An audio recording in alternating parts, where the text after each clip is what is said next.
2015 മുതൽ കൃപാസനത്തിൽ വന്ന് തീർത്ഥാടക ഉടമ്പടി എടുത്തുപോയിട്ടുള്ള ലക്ഷക്കണക്കിന് മക്കളെ ഈ അൾത്താരയിൽ ഓർത്ത് ഈ നിമിഷം പ്രാർത്ഥിക്കുന്നു. ഒപ്പം തന്നെ 2020 മുതൽ ഓൺലൈനിൽ ഉടമ്പടിയെടുത്ത് പ്രാർത്ഥിക്കുന്ന വിവിധ ഭൂഖണ്ഡങ്ങളിലായിരിക്കുന്ന മക്കളെ ഈ അൾത്താരയിൽ സമർപ്പിച്ച് പ്രാർത്ഥിക്കുന്നു.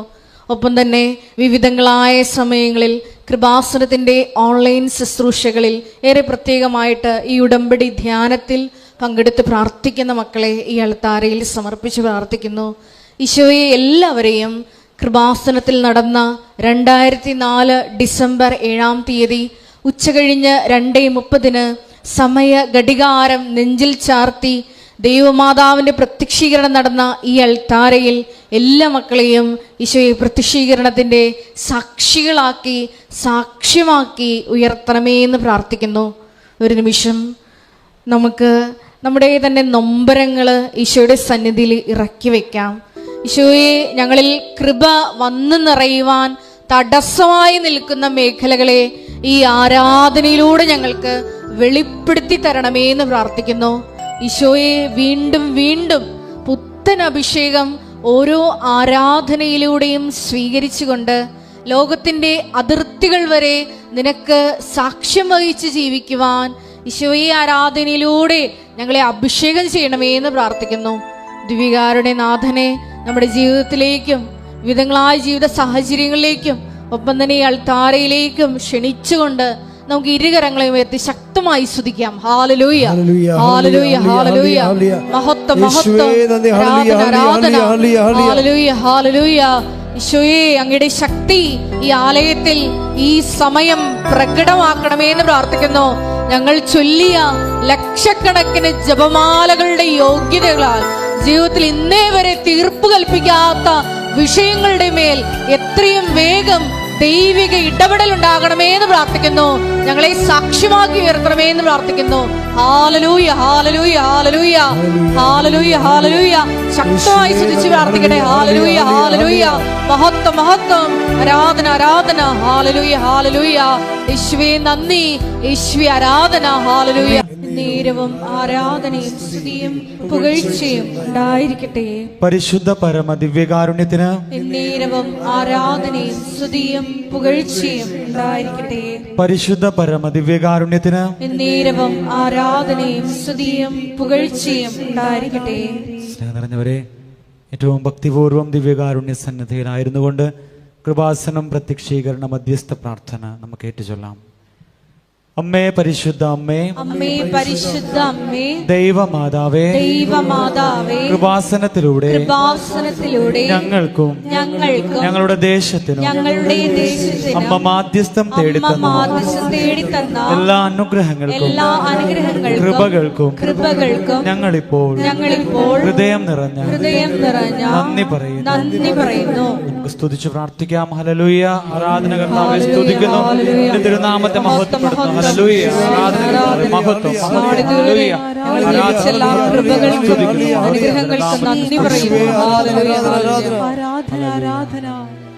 ശുദ്ധ പരമ ദിവ്യകാരുണ്യത്തിന് നേരവും ആരാധനയും സ്തുതിയും പുകഴ്ചയും ഉണ്ടായിരിക്കട്ടെ. പരിശുദ്ധ പരമ ദിവ്യകാരുണ്യത്തിന് നേരവും ആരാധനയും സ്തുതിയും പുകഴ്ചയും ഉണ്ടായിരിക്കട്ടെ. പരിശുദ്ധ പരമ ദിവ്യകാരുണ്യത്തിന് നേരവും ആരാധനയും സ്തുതിയും പുകഴ്ചയും ഉണ്ടായിരിക്കട്ടെ. അമ്മേ, പരിശുദ്ധ അമ്മേ, അമ്മേ, പരിശുദ്ധ അമ്മേ, ദൈവമാതാവേ, ദൈവമാതാവേ, 2004 ഡിസംബർ 7-ാം തീയതി ഉച്ചകഴിഞ്ഞ് 2:30 കൃപാസനത്തിൽ സംഭവിച്ച അമ്മയുടെ പ്രത്യക്ഷപ്പെടലിനെ കുറിച്ച് തിരുസഭയ്ക്ക് സമർപ്പിച്ചിരിക്കുന്ന പഠനരേഖകളുടെ വസ്തുനിഷ്ഠവും ദൈവശാസ്ത്ര വിധിപ്രകാരമുള്ളതുമായ അന്വേഷണ പഠനങ്ങൾ നടത്തി ആ പ്രത്യക്ഷപ്പെടലിലൂടെ പ്രകടമായ ദൈവമാതാവിന്റെ പ്രത്യേക കരുതലും സംരക്ഷണവും വെളിപ്പെടുത്തുന്ന പീഡിതരുടെ ആശ്വാസവും പ്രവാചകന്മാരുടെ രാജ്ഞിയും വാഗ്ദാനത്തിന്റെ പേടകവും പ്രപഞ്ച പ്രകൃതിയുടെ പ്രപഞ്ചപ്രകൃതിയുടെ മാതാവുമായ പരിശുദ്ധ അമ്മയുടെ ഭക്തി തിരുസഭയിൽ കൂടുതൽ പ്രചരിച്ച് ജീവിതത്തിന്റെ ദുരിത ദുരന്ത അവസ്ഥകളിൽ അകപ്പെട്ടു കഴിയുന്ന അനേകായിരം മക്കൾക്ക് ദൈവത്തിന്റെ സാന്നിധ്യവും സന്ധിപ്പും കൂടുതൽ അനുഭവിക്കുക വഴി ആത്മീയ വിശുദ്ധി ദൈവശക്തി കൈവരിക്കുവാൻ ഞങ്ങളുടെ കുടുംബങ്ങളെ ഇടയാക്കണമേ. നമുക്ക് സ്തുതിച്ച് പ്രാർത്ഥിക്കാം. ഹല്ലേലൂയ. ആരാധന കർത്താവെ സ്തുതിക്കുന്നു, മഹത്വപ്പെടുത്തുന്നു. നാമത്തിന് സ്തുതിയും പുകഴ്ചയും ഉണ്ടാകട്ടെ. പരിശുദ്ധ പരമ ദിവ്യകാരുണ്യത്തിന് എന്നേരവും ആരാധനയും സ്തുതിയും പുകഴ്ചയും ഉണ്ടായിരിക്കട്ടെ. പരിശുദ്ധ പരമ ദിവ്യകാരുണ്യത്തിന് എന്നേരവും ആരാധനയും സ്തുതിയും പുകഴ്ചയും ഉണ്ടായിരിക്കട്ടെ. പരിശുദ്ധ പരമ ദിവ്യകാരുണ്യത്തിന് എന്നേരവും ആരാധനയും സ്തുതിയും പുകഴ്ചയും ഉണ്ടായിരിക്കട്ടെ. അമ്മേ പരിശുദ്ധ അമ്മേ, അമ്മേ പരിശുദ്ധ അമ്മേ, ഭൂസ്വർലോകങ്ങളുടെ രാജ്ഞിയായ അങ്ങേക്ക് ഭൗമ സംരക്ഷണത്തിനായി പ്രപഞ്ച പ്രകൃതിയെ തന്നെ തിരുസഭ പ്രതിഷ്ഠിക്കുവാൻ ഈ പ്രത്യക്ഷീകരണം വഴി ഇടയാക്കണമേ. പരിശുദ്ധ അമ്മേ, ജപമാല മാതാവ്, സകല കൃപാസനം പ്രാർത്ഥനകളോടും ചേർത്ത് ഞങ്ങളിപ്പോൾ പ്രാർത്ഥിക്കുന്ന ഈ കുടുംബത്തിന്റെ പ്രത്യേക നിയോഗവും ദിവ്യകാരുണ്യ സന്നിധിയിൽ മൗനമായി നിന്നുകൊണ്ട് നമ്മുടെ ഓരോരുത്തരുടെയും വ്യക്തിപരമായിട്ടുള്ള നിയോഗങ്ങൾ കൃപാസന മൽത്താരയിൽ പ്രത്യക്ഷപ്പെട്ട പരിശുദ്ധ അമ്മയുടെ മധ്യസ്ഥത്തിൽ ദിവ്യകാരുണ്യ സന്നിധിയിൽ നമുക്ക് സമർപ്പിച്ച് പ്രാർത്ഥിക്കാം.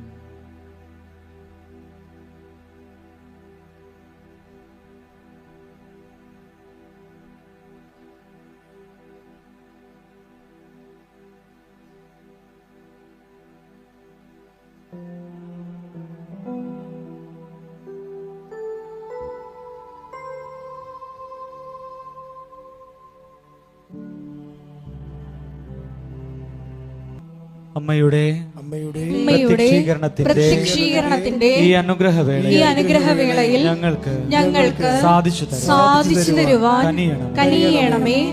ആമേൻ. സ്തുതിച്ച് പ്രാർത്ഥിക്കാം. ഹല്ലേലൂയ, ഹല്ലേലൂയ. മഹത്വം, മഹത്വം. ആരാധന, ആരാധന. ഹല്ലേലൂയ, ഹല്ലേലൂയ. കൃപാസനത്തിൽ നടന്ന മരിയൻ പ്രത്യക്ഷീകരണം 20 വർഷം പൂർത്തിയാകുമ്പോൾ നാളിതുവരെ ഞങ്ങൾക്ക് ലഭിച്ച എല്ലാ കൃപകൾക്കും നന്ദി പറഞ്ഞു പ്രാർത്ഥിക്കുന്നു. ഇനിയും അനേകം മക്കളെ ഈ അൾത്താരയിൽ സാക്ഷ്യമാക്കി ഉയർത്തണമേ എന്ന് പ്രാർത്ഥിക്കുന്നു. ഹല്ലേലൂയ, ഹല്ലേലൂയ. മഹത്വം, മഹത്വം. ആരാധന, ആരാധന. ഹല്ലേലൂയ, ഹല്ലേലൂയ, ഹല്ലേലൂയ. പങ്കെടുത്ത് പ്രാർത്ഥിക്കുവാൻ പോകുന്ന ഈ ജ്ഞാനത്തിൽ പങ്കെടുത്ത് പ്രാർത്ഥിക്കാൻ പോകുന്ന മുഴുവൻ ദൈവമക്കളെ അൾത്താരയിൽ സമർപ്പിച്ചു പ്രാർത്ഥിക്കുന്നു. മക്കളെ പ്രത്യക്ഷീകരണത്തിന്റെ സാക്ഷ്യമാക്കി ഉയർത്തണമേ എന്ന് പ്രാർത്ഥിക്കുന്നു. ഹല്ലേലൂയ, ഹല്ലേലൂയ, ഹല്ലേലൂയ. മഹത്വം, മഹത്വം. ആരാധന, ആരാധന. ഹല്ലേലൂയ, ഹല്ലേലൂയ. ജപമാലകളോട് ചേർത്ത് ഞങ്ങളുടെ നിയോഗങ്ങൾ സാക്ഷ്യം പറയുവാണ് ഞങ്ങൾ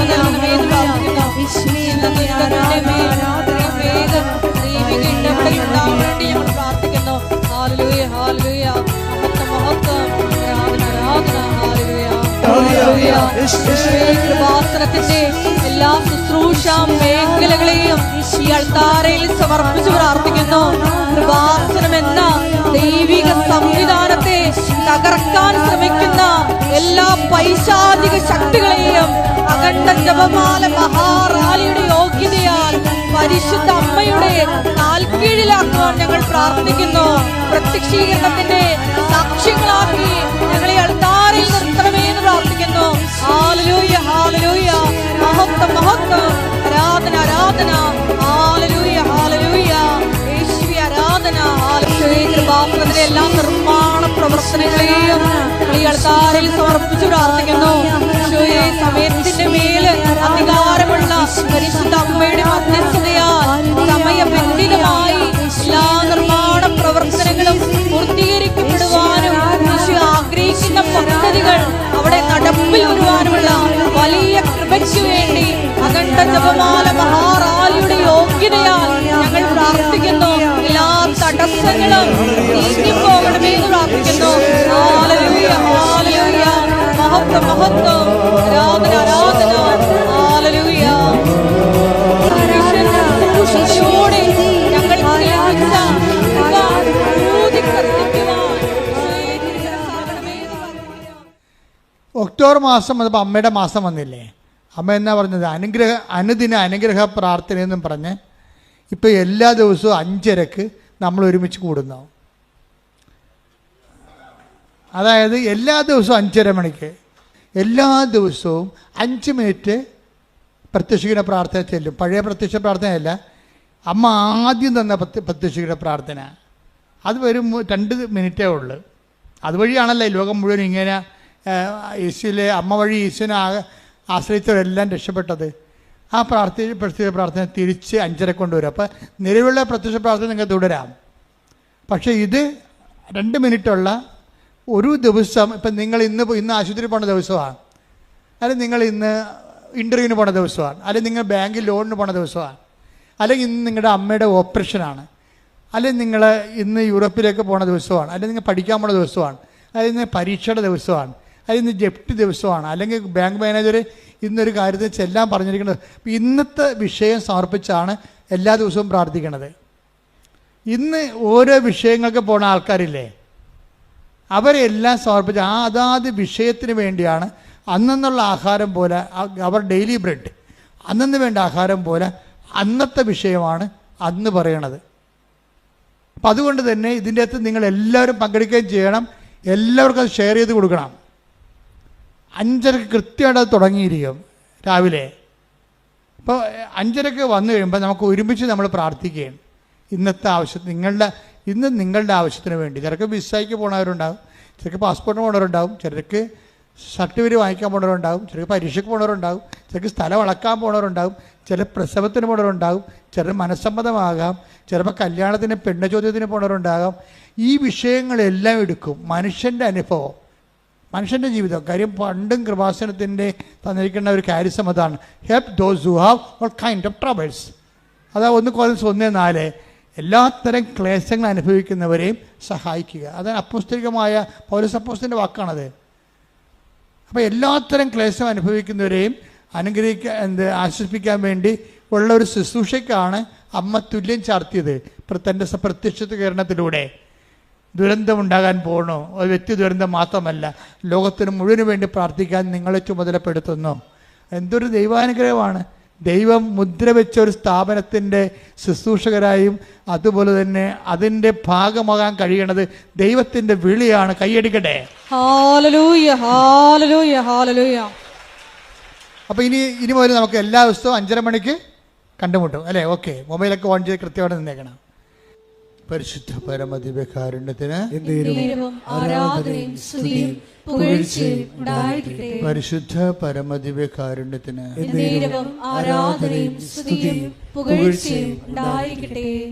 പരിശുദ്ധ പരമദിവ്യകാരുണ്യത്തിന്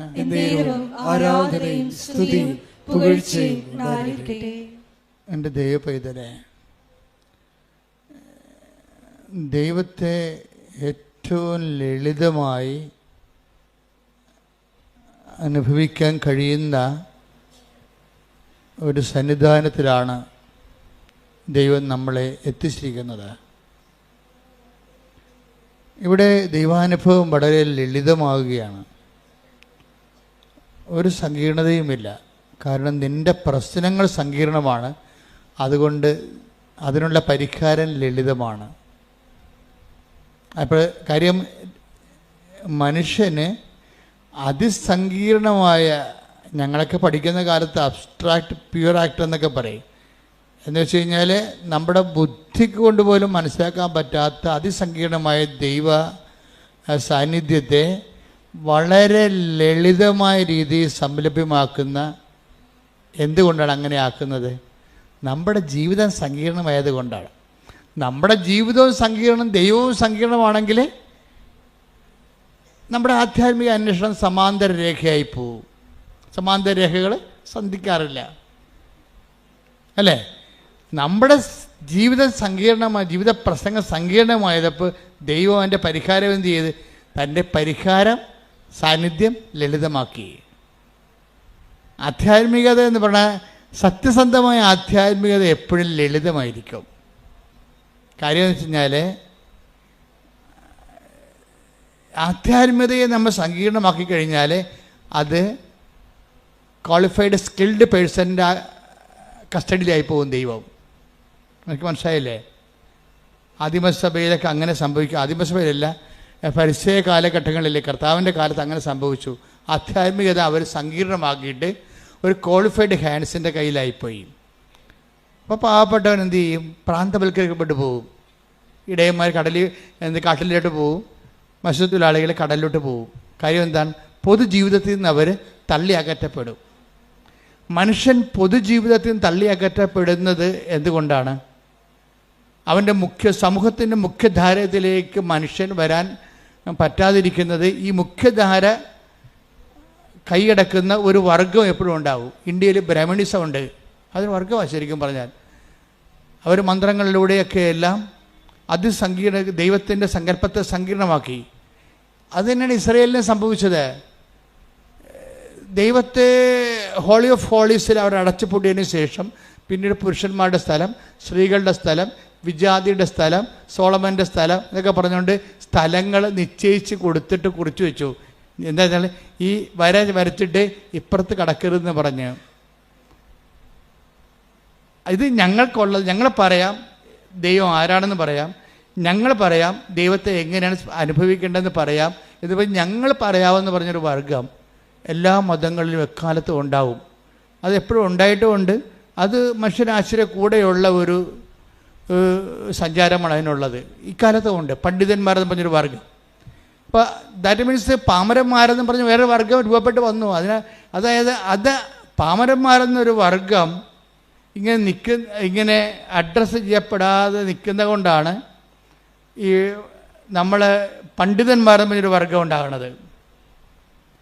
ഈ പണ്ഡിതന്മാരുടെ തടവറയിലായിരിക്കും പലപ്പോഴും ദൈവം ഉള്ളത്. എല്ലാ മതങ്ങളും നോക്കിയാൽ മതി, പണ്ഡിതന്മാരുടെ തടവറയിലായിരിക്കും ദൈവം. പക്ഷേ പാമരന്മാർ 99% ഉണ്ട്. ഇവരുടെ അടിമകളായി നിൽക്കും. അതുകൊണ്ട് ഈശോ വന്നപ്പോൾ ഈശോ ഇതിനെ എല്ലാത്തിനെയും മതിലുകളെ എല്ലാത്തിനും തട്ടിത്തെറിപ്പിച്ചു. ആദ്യം പോയി ഇടയന്മാരെ വിളിച്ചുകൊണ്ട് വന്നു, മുഖ്യധാരയെ കൊണ്ടുവന്നു. രണ്ടാമത് പോയി മത്സ്യത്തൊഴിലാളികളെ വിളിച്ചുകൊണ്ട് വന്ന് മുഖ്യധാരയെ കൊണ്ടുവന്നു. ഞാൻ ദൈവത്തോട് നിങ്ങളോട് സംസാരിക്കാം. കുറേ ആൾക്കാർ ഇത് കേൾക്കുമ്പോൾ എന്നെ കുറിച്ച് തറക്കും, അത് വേറെ വിഷയം, അത് പോട്ടെ, അത് പന്നോട് വെച്ച് കാണാം എന്ന് പറഞ്ഞിട്ട് ഇവരെ മുഖ്യധാരയെ കൊണ്ടുവന്നിട്ട് ലളിതമായി ദൈവത്തെക്കുറിച്ച് ഈശോ സംസാരിക്കാൻ തുടങ്ങി. അവസാനം പോകാൻ നേരത്ത് തിരശ്ശേരിയെല്ലാം വരച്ച് കീറിയിട്ടാണ് പോയത്. ദൈവം ലളിതമായി എല്ലാം ഹോളി ഓഫ് ഹോളീസ് എല്ലാ സാധനവും വരച്ച് കീറി. ആ അർത്ഥത്തിൽ ഈശോ റിബലാണ് ശരിക്കും പറഞ്ഞാൽ. അതെന്ത് കാര്യം? എല്ലാ കാലങ്ങൾക്കും ദൈവത്തിൻ്റെ മക്കൾ എല്ലാവരും തന്നെ ദൈവത്തെ അവരുടെ സങ്കീർണമായ ജീവിത പ്രശ്നങ്ങൾക്ക് ദൈവത്തെ ലളിതമാക്കി കൊടുക്കും. അതുകൊണ്ട് ഈശോ പറഞ്ഞു, ഞാൻ എൻ്റെ കാലത്ത് വരുമ്പോൾ, അക്കാലങ്ങളിലെന്നാണ് ബൈബിൾ പറയണത്, പക്ഷെ അത് ഈശോൻ്റെ കാലമാണ്. എൻ്റെ കാലത്ത് എല്ലാ മനുഷ്യരുടെ മേലും എൻ്റെ ആത്മാവിനെ ഞാൻ അയക്കും. Take the bread of God. ശ്രുതികട്ടെ. ഹല്ലേലൂയ, ഹല്ലേലൂയ, ഹല്ലേലൂയ. യേശുവേ നന്ദി, യേശുവേ സ്തുതി, ഹല്ലേലൂയ. യേശുവേ ആരാധന, ആരാധന, ആരാധന. ഹല്ലേലൂയ, ഹല്ലേലൂയ, ഹല്ലേലൂയ, ഹല്ലേലൂയ, ഹല്ലേലൂയ. യേശുവേ നന്ദി, ഹല്ലേലൂയ. സ്തുതിയും പുകഴ്ചയും ഉണ്ടായിരിക്കട്ടെ. ജോയൽ 2:28. ജോയൽ പ്രവാചകന്റെ പുസ്തകം 2:28 വാക്യം. അന്ന് ഇങ്ങനെ സംഭവിക്കും. ഏറ്റു പറഞ്ഞ അന്ന് ഇങ്ങനെ സംഭവിക്കും. അന്ന് ഇങ്ങനെ സംഭവിക്കും. എന്നാണ് ഈശോന്റെ കാലത്ത്.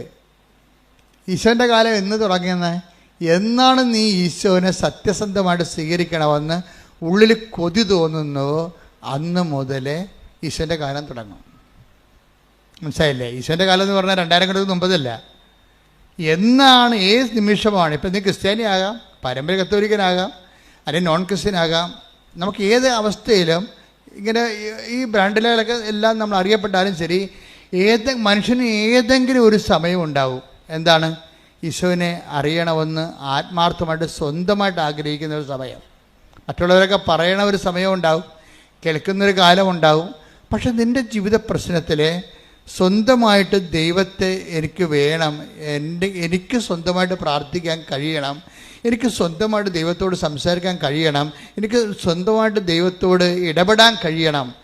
എനിക്ക് നിങ്ങളൊന്ന് പറഞ്ഞേ, എനിക്ക് സ്വന്തമായി എൻ്റെ ദൈവത്തോട് ഇടപെടാൻ കഴിയണം. എനിക്ക് സ്വന്തമായി എൻ്റെ ദൈവത്തോട് ഇടപെടാൻ കഴിയണം. ഞാനും അവിടുത്തെ മകനാണ്, മകളാണ്. ദൈവം എന്റെയും അവകാശമാണ്. എനിക്ക് സ്വന്തമായി ദൈവത്തെ സ്നേഹിക്കാനും ദൈവത്തിന്റെ സ്നേഹം അനുഭവിക്കുവാൻ കഴിയണം. അമ്മേ, പരിശുദ്ധ അമ്മേ, അതിനായി എന്നെ ഒരുക്കണമേ, എനിക്കായി പ്രാർത്ഥിക്കണമേ.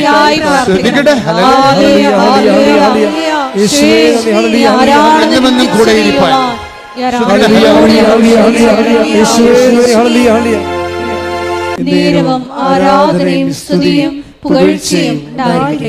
ഞാൻ എന്തുകൊണ്ടാണ് ഇങ്ങനെ ആമുഖം സംസാരിച്ചതെന്ന് വെച്ചാൽ, ഞാനൊരു സാക്ഷ്യം കേട്ടുകൊണ്ടിരിക്കുകയായിരുന്നു ഇത്രയും നേരം. അതിൻ്റെ ചൂടിലാണ് ഇത്രയും സംസാരിച്ചത്. ഞാൻ സാക്ഷ്യം കേട്ടത് ഒരു രമാദേവി ചേച്ചിയുടെ സാക്ഷ്യം കേട്ടേ. രമാദേവി ചേച്ചിയുടെ സാക്ഷ്യം വളരെ ലളിതമായ സാക്ഷ്യമാണ്. സാക്ഷ്യം ഇതാണ്. അവർക്ക് 2 സാക്ഷ്യം അവർ പറയുന്നുണ്ട്. ഒന്നാമത്തെ സാക്ഷ്യം പറയണത്, ഇവർക്ക് ഉണ്ടാകുന്ന ഒരു പ്രശ്നം, ഇവരുടെ കേന്ദ്രീയ വിദ്യാലയത്തിലെ അധ്യാപികയാണ്. പക്ഷേ ഇവർക്ക് ക്ലാസ്സിലൊന്നും പോകാൻ പറ്റണില്ല. ഒരു 3 മാസം പോകും, അല്ലെങ്കിൽ ഒരു 1.5 മാസം പിന്നെ ഗ്യാപ്പ് എടുക്കും. അപ്പോൾ ഇങ്ങനൊരു മനുഷ്യനാണ്. പക്ഷേ മനുഷ്യൻ്റെ ഒരു ധൈര്യം, ഒരു കോൺഫിഡൻസ്, പിന്നെ ഒരു എല്ലാത്തിനെയും കൈകാര്യം ചെയ്യാൻ പറ്റുന്നൊരു ആത്മവിശ്വാസം, അങ്ങനെ ഒന്നും ചേച്ചിയിൽ വർക്ക് ചെയ്യുന്നില്ല. പഠിച്ചതുകൊണ്ട് ഇത്തിരി ബുദ്ധിയും കാര്യങ്ങളൊക്കെ ഉള്ളതുകൊണ്ട് ടീച്ചറായി. പക്ഷേ ഇതൊന്നും എടുത്ത് പ്രയോഗിക്കാൻ പറ്റണില്ല. കാര്യം പഠിപ്പുണ്ട്, ജോലിയുണ്ട്, പക്ഷേ അത് ഡിമാൻഡ് ചെയ്യുന്ന ഉത്തരവാദിത്തങ്ങളെ നിറവേറ്റാൻ പറ്റാതെ ഇവർ ഡിപ്രഷൻ അടിച്ചു പോകും. എപ്പോഴും ഇങ്ങനെ ഡിപ്രഷൻ ആയിട്ടുള്ള ഒത്തിരി ആൾക്കാർ ഉടമ്പടി എടുത്തിട്ടുണ്ട്. പക്ഷേ രമാചേച്ചിയുടെ സാക്ഷ്യം ഈ ഡിപ്രഷൻ മാറുന്ന ഒരു സാക്ഷ്യം ഞാൻ അപൂർവമായിട്ടാണ് കാണുന്നത്. ചില ഡിപ്രഷനായിട്ടുള്ള ആൾക്കാർ ആൾക്ക് സൗഖ്യപ്പെട്ടാലും അവർ സാക്ഷ്യപ്പെടുത്തത്തില്ല. അത് വലിയൊരു കള്ളത്തരമാണ് ശരിക്കും പറഞ്ഞാൽ. നിങ്ങൾക്ക് എപ്പോഴും വരുന്നൊരു വിഷയം, പ്രത്യേകിച്ച് ഈ ഡിപ്രഷൻ ടൈപ്പ് ആൾക്കാരാണ്. അവരെപ്പോഴും റിസർവ്ഡ് ആയിരിക്കും ഭയങ്കര. അപ്പോൾ അവർക്കൊരു ഹെൽപ്പ് കിട്ടിയാലും അവർ പൊതുസമൂഹത്തിൽ അത് പറയത്തില്ല. റിസർവ്ഡ് ആയിട്ടിരിക്കും അവർ. അതുകൊണ്ടാണ് ഈ ഡിപ്രഷൻ എല്ലാ രോഗികളെ അമ്മ ഇവിടെ സുഖപ്പെടുത്തുമ്പോഴും അവരാരും സാക്ഷ്യം പറയത്തില്ല. പക്ഷേ രമാവതി ചേച്ചി ഈ കാര്യത്തിലൊരു അത്ഭുതമാണ്. അവർ പറയും, എനിക്ക് ഡിപ്രഷനായിരുന്നു. ഞാൻ എൻ്റെ സ്കൂളിലൊക്കെ പോകുമ്പോൾ കുട്ടികളുടെ സ്വരം കേൾക്കുമ്പോൾ തന്നെ എനിക്ക് വല്ലാണ്ടാകും. അത് ശരിയാ, ഞാനതങ്ങനെ ഒത്തിരി പേരെ കണ്ടിട്ടുണ്ട്. നമ്മൾ സ്കൂളിലേക്ക് ടീച്ചർ ചെല്ലുമ്പോഴേ 3 മാസം ഡിപ്രഷൻ കൊണ്ട് വീട്ടിൽ ഇരുന്നിട്ട് 2.5 മാസം ലീവ് എടുത്തിട്ടാണ് പിന്നീട് ലോസപ്പയൊക്കെ കഴിഞ്ഞിട്ടാണ് ഇവർ ബാങ്ക് ഒക്കെ എടുത്ത് എന്നാൽ ഇനി പോയേക്കാം എന്ന് വിചാരിച്ചുകൊണ്ട് എല്ലാവരും വീട്ടിലുള്ള തള്ളുമല്ല. ഇങ്ങനെ ഇരുന്നാൽ മതിയാ, ജീവിക്കണ്ടേ, കാശ് വേണ്ടേ, പണമില്ലേ മനുഷ്യൻ പിണമല്ലേ എന്നൊക്കെ പറഞ്ഞുകൊണ്ട് ആൾക്കാരുടെ ഒരു വിദ്യാഭ്യാസം കൊടുക്കില്ല. അങ്ങനെ വരുമ്പോൾ ചൂട് പിടിച്ചിട്ട് ഇവരിറങ്ങുമ്പോഴും ഇവർ റോഡിൽ നിന്ന് സ്കൂളിൻ്റെ കയറുമ്പോൾ തന്നെ ഇവർക്ക് സർവാംഗം പിറക്കാൻ തുടങ്ങും. എന്താണ്, അവരെ പിടിച്ചില്ലാന്നും പറഞ്ഞില്ലേ, ഷീ തിങ്സ് സോ. അതാണ് പ്രശ്നം.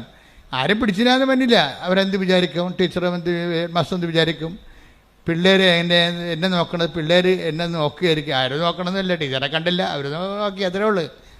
ടീച്ചറെ ദിവസം കണ്ടില്ലല്ല, പക്ഷെ നോക്കുമ്പോൾ അവരെന്നെ എന്തോ തുറച്ച് നോക്കണമല്ല. ഇങ്ങനെയൊക്കെ ഉള്ള ഒരു വ്യവലാദികളൊക്കെ മനുഷ്യനുണ്ടാവും. എന്നെ തന്നെ എനിക്ക് നോക്കണം, എൻ്റെ കാര്യം തന്നെ എനിക്ക് പറയണതെന്നൊക്കെ പറഞ്ഞിട്ട് ചില ആൾക്കാർ ഇങ്ങനെ പറയത്തില്ലേ, അവർക്ക് സൗകര്യം കിട്ടത്തില്ല, ഉറങ്ങാൻ പോലും പറ്റത്തില്ല അവർക്ക്. അപ്പോൾ ഈ പിള്ളേരുടെ സ്വരം കേൾക്കുമ്പോൾ തന്നെ ടീച്ചറിന് അസ്വസ്ഥതയാണ്. തിരിച്ച് വീട്ടിൽ പോയാലോ, കൊണ്ട് ബാഗ് വെച്ചിട്ട് പോയി കിടന്ന് ഉറങ്ങിയാലോ, എങ്ങനെ തോന്നും. തിരിച്ചു പോയാലോ എന്ന് തോന്നും. ഇതാണ് എന്താ വെച്ചാൽ ഫേസ് ചെയ്യാൻ പറ്റും, പൊതുസമൂഹത്തെ ഫേസ് ചെയ്യാൻ പറ്റുന്നില്ല. അത് ടീച്ചറിൻ്റെ ഒരു കാര്യം മാത്രമാണത്. ശരിക്കും പറഞ്ഞാൽ ഇവരെന്നിട്ട് ഇവർ പറയുമ്പോഴേ ഇവരെന്താ ചെയ്യുക, ഉടമ്പടി ചെലവെടുത്തിട്ട് ഇതെല്ലാം ക്ലാസ്സുകളാണ്. ടീച്ചറായത് കാരണം ക്ലാസ് എല്ലാം ശ്രദ്ധിച്ച്, അതാണ് ടീച്ചർമാരുടെ ഒരു ഗുണം. അതാണ് അവർ അധ്യാപകരായിട്ടുള്ള അധ്യാപകരെല്ലാവരും എല്ലാ വിഷയം കുറിച്ച് അവരറിയുകയും ചെയ്യും. അവരെപ്പോഴും അവരുടെ സിലബസ് ആയാലും ശരി, അത് അപ്ഡേഷൻ വേണമല്ലോ അവർക്ക്. അതുകൊണ്ട് എപ്പോഴും പഠിച്ചുകൊണ്ടിരിക്കുന്ന ഒരു വർഗ്ഗമാണ് അധ്യാപകർ. അവരിൽ പെൻഷൻ പറഞ്ഞവരെ പഠിച്ചുകൊണ്ടിരിക്കും. കാര്യം അവരുടെ സിലബസൊക്കെ മാറുന്നതനുസരിച്ചുകൊണ്ട് അവരുടെ അപ്ഡേഷൻ പ്രാപിച്ചുകൊണ്ടിരിക്കും. അതുകൊണ്ട് ഇവർ കേൾക്കാൻ അവർക്ക് ഇൻട്രസ്റ്റ് ആയി. അധ്യാപകരുടെ ഗുണം അതാണ്. പുതിയ കാര്യം അതിന് കേൾക്കാൻ ഇൻട്രസ്റ്റ് ആയിരിക്കും, അതിനെക്കുറിച്ച് ചിന്തിക്കുക മാത്രമല്ല അത് മറ്റുള്ളവരോട് പറഞ്ഞു കൊടുക്കണതിന് എന്തെല്ലാം ടീച്ചിങ് എയ്ഡ് വേണമെന്നൊക്കെ അവർ ചിന്തിക്കും. ഈ ജന്മന അധ്യാപകരായിട്ടുള്ള കുറേ ആൾക്കാരുണ്ടല്ലോ, അവർ ശരിക്കും പ്രബോധകരാണേ. അവരിങ്ങനെ ഒരു സാധനം കേട്ടാൽ ഇതെങ്ങനെയാണ് മറ്റുള്ളവർക്ക് പറഞ്ഞു കൊടുക്കണത്, മറ്റുള്ളവർ ഇതെങ്ങനെ പഠിപ്പിക്കേണ്ടത്, ലളിതമായിട്ട് എങ്ങനെ പറഞ്ഞു കൊടുക്കേണ്ടത്, അങ്ങനെ ഒരു ടൈപ്പാണ് ഈ രമാദേവി ചേച്ചി ഈ ഉടമ്പടിയെക്കുറിച്ച് കേട്ടപ്പോഴേ ചേച്ചി ഇത് മുഴുവനായിട്ടും ഒരു അധ്യാപിക എന്ന രീതിയിൽ മറ്റുള്ളവർക്കും പറഞ്ഞു കൊടുക്കുന്ന രീതിയിൽ അവർ സ്വയത്തമാക്കിയത്. അതാണ് നമ്മൾ അധ്യാപകരും തമ്മിലുള്ള വ്യത്യാസം. ഇതാണ് നമ്മളാണെങ്കിൽ അതിലൊരിക്കൽ കേട്ടു, ദാറ്റ്സ് ഓക്കെ. അത് പിന്നീട് റീപ്രൊഡ്യൂസ് ചെയ്യുന്നതിനെക്കുറിച്ച് we are not that bother. അതായത് അതാണ് വിഷയം. ഇത് റീപ്രൊഡ്യൂസ് എനിക്കാണ് ഉടമ്പടി ക്ലാസ്സിൽ പങ്കെടുക്കുന്നവരെല്ലാവരും ഇത് വീണ്ടും മറ്റുള്ളവരോട് പറഞ്ഞു കൊടുക്കേണ്ടതാണെന്നൊരു ബോധ്യത്തിലാണ് നിങ്ങൾ ഉടമ്പടി ക്ലാസ്സിൽ പങ്കെടുക്കുകയാണെങ്കിൽ പെട്ടെന്ന് ക്യാച്ച് ചെയ്യാൻ പറ്റും. ടീച്ചർ പെട്ടെന്ന് ക്യാച്ച് ചെയ്തു ഉടമ്പടി. കാര്യം അവർക്ക് മറ്റുള്ളവരോട് പറഞ്ഞു കൊടുക്കേണ്ടതാണെന്നുള്ള അധ്യാപകരുടെ ഒരു അഹംബോധമില്ല, അഹംബോധം. എനിക്ക് കിട്ടിയതെല്ലാം ഷെയർ ചെയ്യേണ്ടതാണെന്നുള്ള ഒരു ബോധം അധ്യാപകർക്ക് എപ്പോഴും ഉണ്ടാകും. അപ്പം അതുകൊണ്ട് ടീച്ചർ ഇത് വളരെ നിശ്ചിതമായ രീതിയിൽ ഉടമ്പടി കേൾക്കുകയും this is may be my last aboard. ഇത് ഞാൻ ഇത്രയും നാൾ ഞാൻ എൻ്റെ പ്രശ്നങ്ങളൊക്കെ ആയിട്ട് ജീവിക്കുകയല്ലായിരുന്നോ, ഒരു പക്ഷേ ഇതായിരിക്കാം ദൈവം എനിക്ക് വേണ്ടി കരുതി വച്ചിരിക്കുന്ന എൻ്റെ ഒരു സമാശ്വാസ കേന്ദ്രം. അതുകൊണ്ട് ഇവർ ഏറ്റവും ഇസഡ് ഉടമ്പടി പഠിക്കുകയും പ്രയോഗങ്ങൾ പഠിക്കുകയും ചെയ്ത്. പ്രയോഗങ്ങളെന്ന് പറയുമ്പോൾ അതിൻ്റെ ഏറ്റവും പ്രധാനപ്പെട്ടത് ഈ മറ്റ് പ്രാർത്ഥനാ രീതികൾക്കില്ലാത്ത 2 ഗുണങ്ങൾ ഉടമ്പടിയിലുണ്ട്. കാര്യം ഉടമ്പടി ദൈവത്തെ സമീപിക്കുന്ന ഒരു രീതിയാണ്. പക്ഷെ അത് ബൈബിൾ പറയണ പോലെ പ്രത്യാശ മാത്രമല്ല ഉള്ളത്, അതിനകത്ത് ഉറപ്പുണ്ട്. ബൈബിൾ പറയും വിശ്വാസം, അവനിലുള്ള വിശ്വാസം, ക്രിസ്തുവിലുള്ള വിശ്വാസം നമുക്ക് ദൈവത്തെ സമീപിക്കുന്നതിന് ഉപാധിയാണെന്ന് പറയും. പക്ഷേ ക്രിസ്തുവിലുള്ള വിശ്വാസം ഒരു ഉപാധിയാണെന്ന് പ്രത്യാശ നമുക്കുണ്ടെന്നാണ് ബൈബിൾ പറയണത്. ബൈബിളല്ല, സെൻറ്റ് പോൾ പ്രത്യേകിച്ച് പറയണത്. Take the bread of God, എഫേസ്യോസ് 3:12. എഫേസോസ് 3:12 അവനിലുള്ള വിശ്വാസം മൂലം പറഞ്ഞ അവനിലുള്ള വിശ്വാസം മൂലം ആത്മധൈര്യവും ദൈവത്തെ സമീപിക്കാൻ സാധിക്കുമെന്ന പ്രത്യാശയും നമുക്കുണ്ട്. ഞാൻ ഈ ഭാഗം ആദ്യം ഈശോൻ്റെ മനസ്സിലേക്ക് ശ്രദ്ധിക്കാൻ പറഞ്ഞപ്പോൾ ഞാൻ പറഞ്ഞു, Eesho this is not up to date എന്ന് പറഞ്ഞ്. ഉടമ്പടി എന്താ പറയണത്? പൗലോസിൻ്റെ കാലത്തുള്ള ദൈവാനുഭവത്തിൻ്റെ സരണികളെ ആണ് അവിടെ ഉള്ളത്. ഇതിനേക്കാളും മനുഷ്യൻ്റെ ദൈവാനുഭവങ്ങൾ വളർന്നിട്ടുണ്ട് ഇപ്പോഴേ. ബൈബിൾ കാലഘട്ടത്തെക്കാളും ബൈബിൾ കാലഘട്ടം മുഴുവനും അതൊരു കോളേജ് ബുക്കല്ലേ, ഒരു ഉപരിപഠനത്തിന്, ആധ്യാത്മിക ഉപരിപഠനത്തിനുള്ളതാണ് ഈ പുതിയ നിയമം എന്ന് പറയുന്നത്. പ്രത്യേകിച്ച് പൗലോസിൻ്റെ ലെറ്റേഴ്സൊക്കെ നമ്മൾ BA കഴിഞ്ഞ് MA എടുത്തിട്ട് പിന്നീട് നമ്മൾ PhDയിലേക്ക് പോകുമ്പോൾ ആധ്യാത്മിക ഉപരിപഠനത്തിനുള്ള പുസ്തകങ്ങളാണ് സെൻറ്റ് പോളിൻ്റെ പുസ്തകങ്ങൾ. നിങ്ങൾ വായിക്കുമ്പോൾ വളരെ ശ്രദ്ധിച്ച് വായിക്കേണ്ടതാണ്. ചിലപ്പോൾ നിങ്ങൾക്ക് മനസ്സിലായിരുന്നു വരും. ആ ഒരു ലെവലിൽ നമ്മൾ എത്തുമ്പോൾ നമുക്കത് മനസ്സിലാകും. പക്ഷേ ആധ്യാത്മിക ഉപരിപഠനത്തിന് എഴുതിയിട്ടുള്ള സെൻറ്റ് പോളിൻ്റെ ലെറ്റേഴ്സ് കർത്താവ് പറഞ്ഞത് പ്രയോഗത്തിൽ വരുത്തുകയും ബുദ്ധിപരമായിട്ട് അത് ലോജിക്കലായിട്ട് പ്ലേസ് ചെയ്യുകയും ചെയ്യുന്ന അടിപൊളി ലേഖനങ്ങളാണ് സെൻറ്റ് പൗലോസ് അപ്പോസ്തലൻ ലേഖനങ്ങളാണ്. ആ പൗലോസ് അപ്പോസ്തലൻ ലേഖനങ്ങളിൽ ഒരു ഭാഗമാണ് പൗലോസ് അപ്പോസ്തലൻ എഫേസ്യ സഭയ്ക്ക് എഴുതിയിരിക്കുന്നത്. എന്താ ഒന്നിനു വായിച്ച്? അവനിലുള്ള വിശ്വാസം മൂലം ആത്മധൈര്യവും ദൈവത്തെ സമീപിക്കാൻ കഴിയുമെന്നുള്ള പ്രത്യാശയും നമുക്കുണ്ട്. അപ്പം അതുകൊണ്ടാണ് അതൊരു ഫസ്റ്റ് ലെവല് എക്സ്പീരിയൻസ് ആണ്. തിയറട്ടിക്കൽ ലെവല്, ദൈവാനുഭവത്തിൻ്റെ സൈദ്ധാന്തിക തലത്തിൽ ഒരു ഫസ്റ്റ് ഗ്രേഡാണിത്. ഫസ്റ്റ് ഗ്രേഡ്, നമ്മൾ ഫസ്റ്റ് എയ്ഡ് എന്ന് പറഞ്ഞ പോലെ ഫസ്റ്റ് ഗ്രേഡാണ്. ഇതിൻ്റെ സെക്കൻഡ് ഗ്രേഡ് എന്ന് പറയുന്നത് പ്രത്യാശ അല്ല. ഇപ്പോൾ പൗലോസ് പറയുന്നത് പ്രത്യാശയും നമുക്കുണ്ടെന്നാണ്. പ്രത്യാശ ഒരിക്കലും ഉറപ്പല്ല, അതാണ് വിഷയം. ഉറപ്പ് മീൻസ് വേറെയാണത്, അതൊരു ട്രസ്റ്റാണ് ശരിക്കും പറഞ്ഞാൽ. ഹോപ്പ്, അതുകൊണ്ട് ഇംഗ്ലീഷിൽ ഹോപ്പും ട്രസ്റ്റും ഉള്ളത്. ട്രസ്റ്റിൻ്റെ അകത്ത് നിന്ന്, ട്രസ്റ്റ് എന്ന് മീൻസ് നമ്മൾ ശരണമെന്നൊക്കെ പറഞ്ഞാലും ഇംഗ്ലീഷുകാരൻ പറയുന്ന ട്രസ്റ്റ് അല്ല നമ്മുടെ മലയാളത്തിലെ ശരണം. ശരണം ഒരു പ്രാർത്ഥനയുടെ ഒരു അവസാനത്തെ ആവിഷ്കാരം പോലെയാണ്. പക്ഷേ ട്രസ്റ്റ് എന്ന് പറയണത് ഒരു ഓപ്ഷൻ ഇല്ലാത്ത, ഇനി അടുത്ത ഓപ്ഷൻ ഇല്ല, അടുത്ത എന്താണെന്നില്ല, ഇത് ലാസ്റ്റ് ഓപ്ഷനാണ്, അവസാനത്തെ തിരഞ്ഞെടുപ്പാണ്. എന്ന് വെച്ചാൽ എന്താണ് ഉറപ്പെന്ന് പറയുന്നത്? നമുക്ക് ഉറപ്പാണ്. അപ്പോൾ ഈ ലോകത്തുള്ള വിഷയങ്ങൾ ദൈവത്തെ സമീപിക്കാൻ കഴിയുമെന്നുള്ളത് നമ്മുടെ ഒരു പ്രത്യാശ മാത്രം. ഉടമ്പടി എടുക്കുന്നവർക്ക് ഒരു പ്രത്യാശ മാത്രമല്ല, പിന്നെന്താണ്, അത് ഉറപ്പാണ്. അതാ വിഷയം. ഉടമ്പടി അനുഭവങ്ങളെ ഒരു 2016 തൊട്ട് 24 ഒരു 8 കൊല്ലം ഉടമ്പടി ഈ ലോകത്ത് ജനങ്ങളെ ഇത് എടുത്ത് പ്രവർത്തിക്കാൻ തുടങ്ങിയപ്പോൾ ഈ പുതുതായിട്ട് വന്ന ആൾക്കാർക്ക് ഇത്രയും ഉറപ്പ് എങ്ങനെ കിട്ടണത്? അത് ഉടമ്പടിയിലുള്ള അതിൻ്റെ ചേരുവക അങ്ങനെയാണ്. നമുക്ക് പ്രത്യാശ മാത്രമല്ല തരണത്, പിന്നെന്താണ്, ഉടമ്പടി ഉറപ്പാണ്. ഉടമ്പടി. അതെന്താ കാര്യം വെച്ച് കഴിഞ്ഞാൽ അവനിലുള്ള പ്രത്യാശ മൂലം, പറഞ്ഞേ, അവനിലുള്ള ആത്മധൈര്യവും ദൈവത്തെ സമീപിക്കാൻ കഴിയുമെന്നുള്ള എന്താണ്, പ്രത്യാശ അല്ല, മറിച്ച് ഉറപ്പ് നമുക്കുണ്ട്. അതാണ് വിഷയം. അപ്പോൾ ട്വിസ്റ്റിങ് വന്നവിടെ ഈ ഉറപ്പ് എന്തുകൊണ്ടാണ് വന്നത്? ഉടമ്പടിയിൽ ഉറപ്പ് വരാൻ കാര്യം എന്താ? ഇപ്പം നമുക്കറിയാം. ഇപ്പോൾ ഞാൻ ഇന്നലെ അപ്പോച്ചനോടൊക്കെ സംസാരിക്കുകയായിരുന്നു. അതായത് ഈശോയുടെ അവസാന കാലങ്ങളിലെ, മനുഷ്യാവതാരത്തിൻ്റെ അവസാന കാലങ്ങളിലെ ഇവിടെ അവൻ തീവ്രവേദനയും മുഴുകി. ലുക്ക 22-ാം അധ്യായം 44-ാമത്തെ വാക്യം. അവൻ തീവ്രവേദനയിൽ മുഴുകി. പറഞ്ഞേ, അവൻ തീവ്രവേദനയിൽ മുഴുകി. കൂടുതൽ തീക്ഷ്ണമായി പ്രാർത്ഥിച്ചു. അവന്റെ വിയർപ്പ് രക്തത്തുള്ളികൾ പോലെ നിലത്തു വീണു. അത് കർത്താവിൻ്റെ ഫ്ലോപ്പായ പ്രാർത്ഥനകളിൽ ഒന്നാണിത്. ഫ്ലോപ്പായ പ്രാർത്ഥന, നമ്മൾക്ക് ഫ്ലോപ്പായ പ്രാർത്ഥന ഉണ്ടെങ്കിൽ നമ്മുടെ പ്രാർത്ഥന കേൾക്കുന്നില്ല, നേരെ മറിച്ച് സംഭവിച്ചാൽ നമ്മൾ എന്ത് ചെയ്യും? പല ആൾക്കാരും വിശ്വാസം വെടിഞ്ഞു പോകും. ഇതാണ് വിഷയം.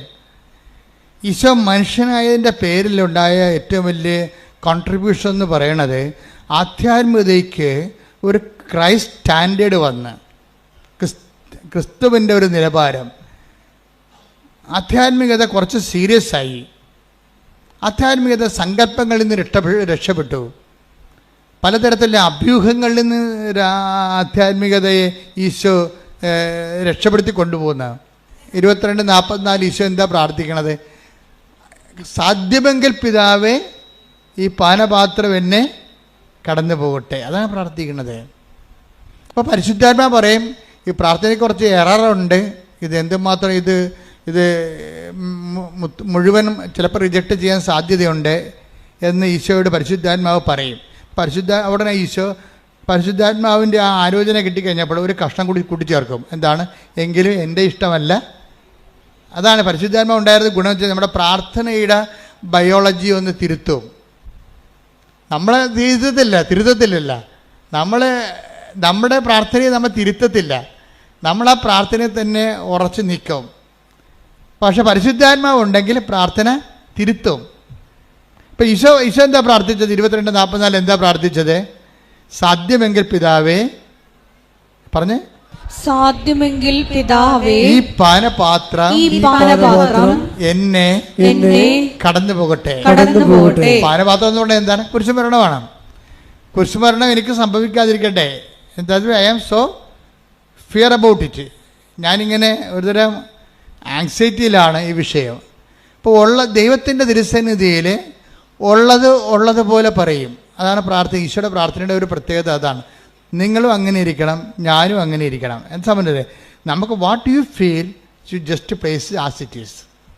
നിങ്ങൾക്ക് എന്താണ് ഫീൽ ചെയ്യുന്നത്, എന്ത് ഫീൽ ചെയ്താലും. ഇപ്പം നിങ്ങൾ കുർബാനയ്ക്ക് വരും, നിങ്ങൾക്ക് വെറുപ്പാണ് ഫീൽ ചെയ്യണമെന്ന് വിചാരിച്ചോ. അപ്പോൾ ദൈവം പറഞ്ഞത്, എനിക്ക് വെറുപ്പാണ് ഫീൽ ചെയ്യണത് ആ വ്യക്തിയോട്. എനിക്ക് ആ വെറുപ്പിൽ നിന്ന് മോചനമില്ല. കാര്യം എന്നോട് അത്ര അങ്ങനെയാണ് ചെയ്തിരിക്കണം. നിങ്ങളത് തന്നെ പറഞ്ഞുകൊണ്ടിരിക്കണം. നിങ്ങളത് തന്നെ നിങ്ങളുടെ മനസ്സിൽ എന്ത് വരുന്നു അത് പ്ലേസ്. അല്ല അത് വെച്ചുകൊണ്ട് വേറെ ഒന്നും പറയരുത്.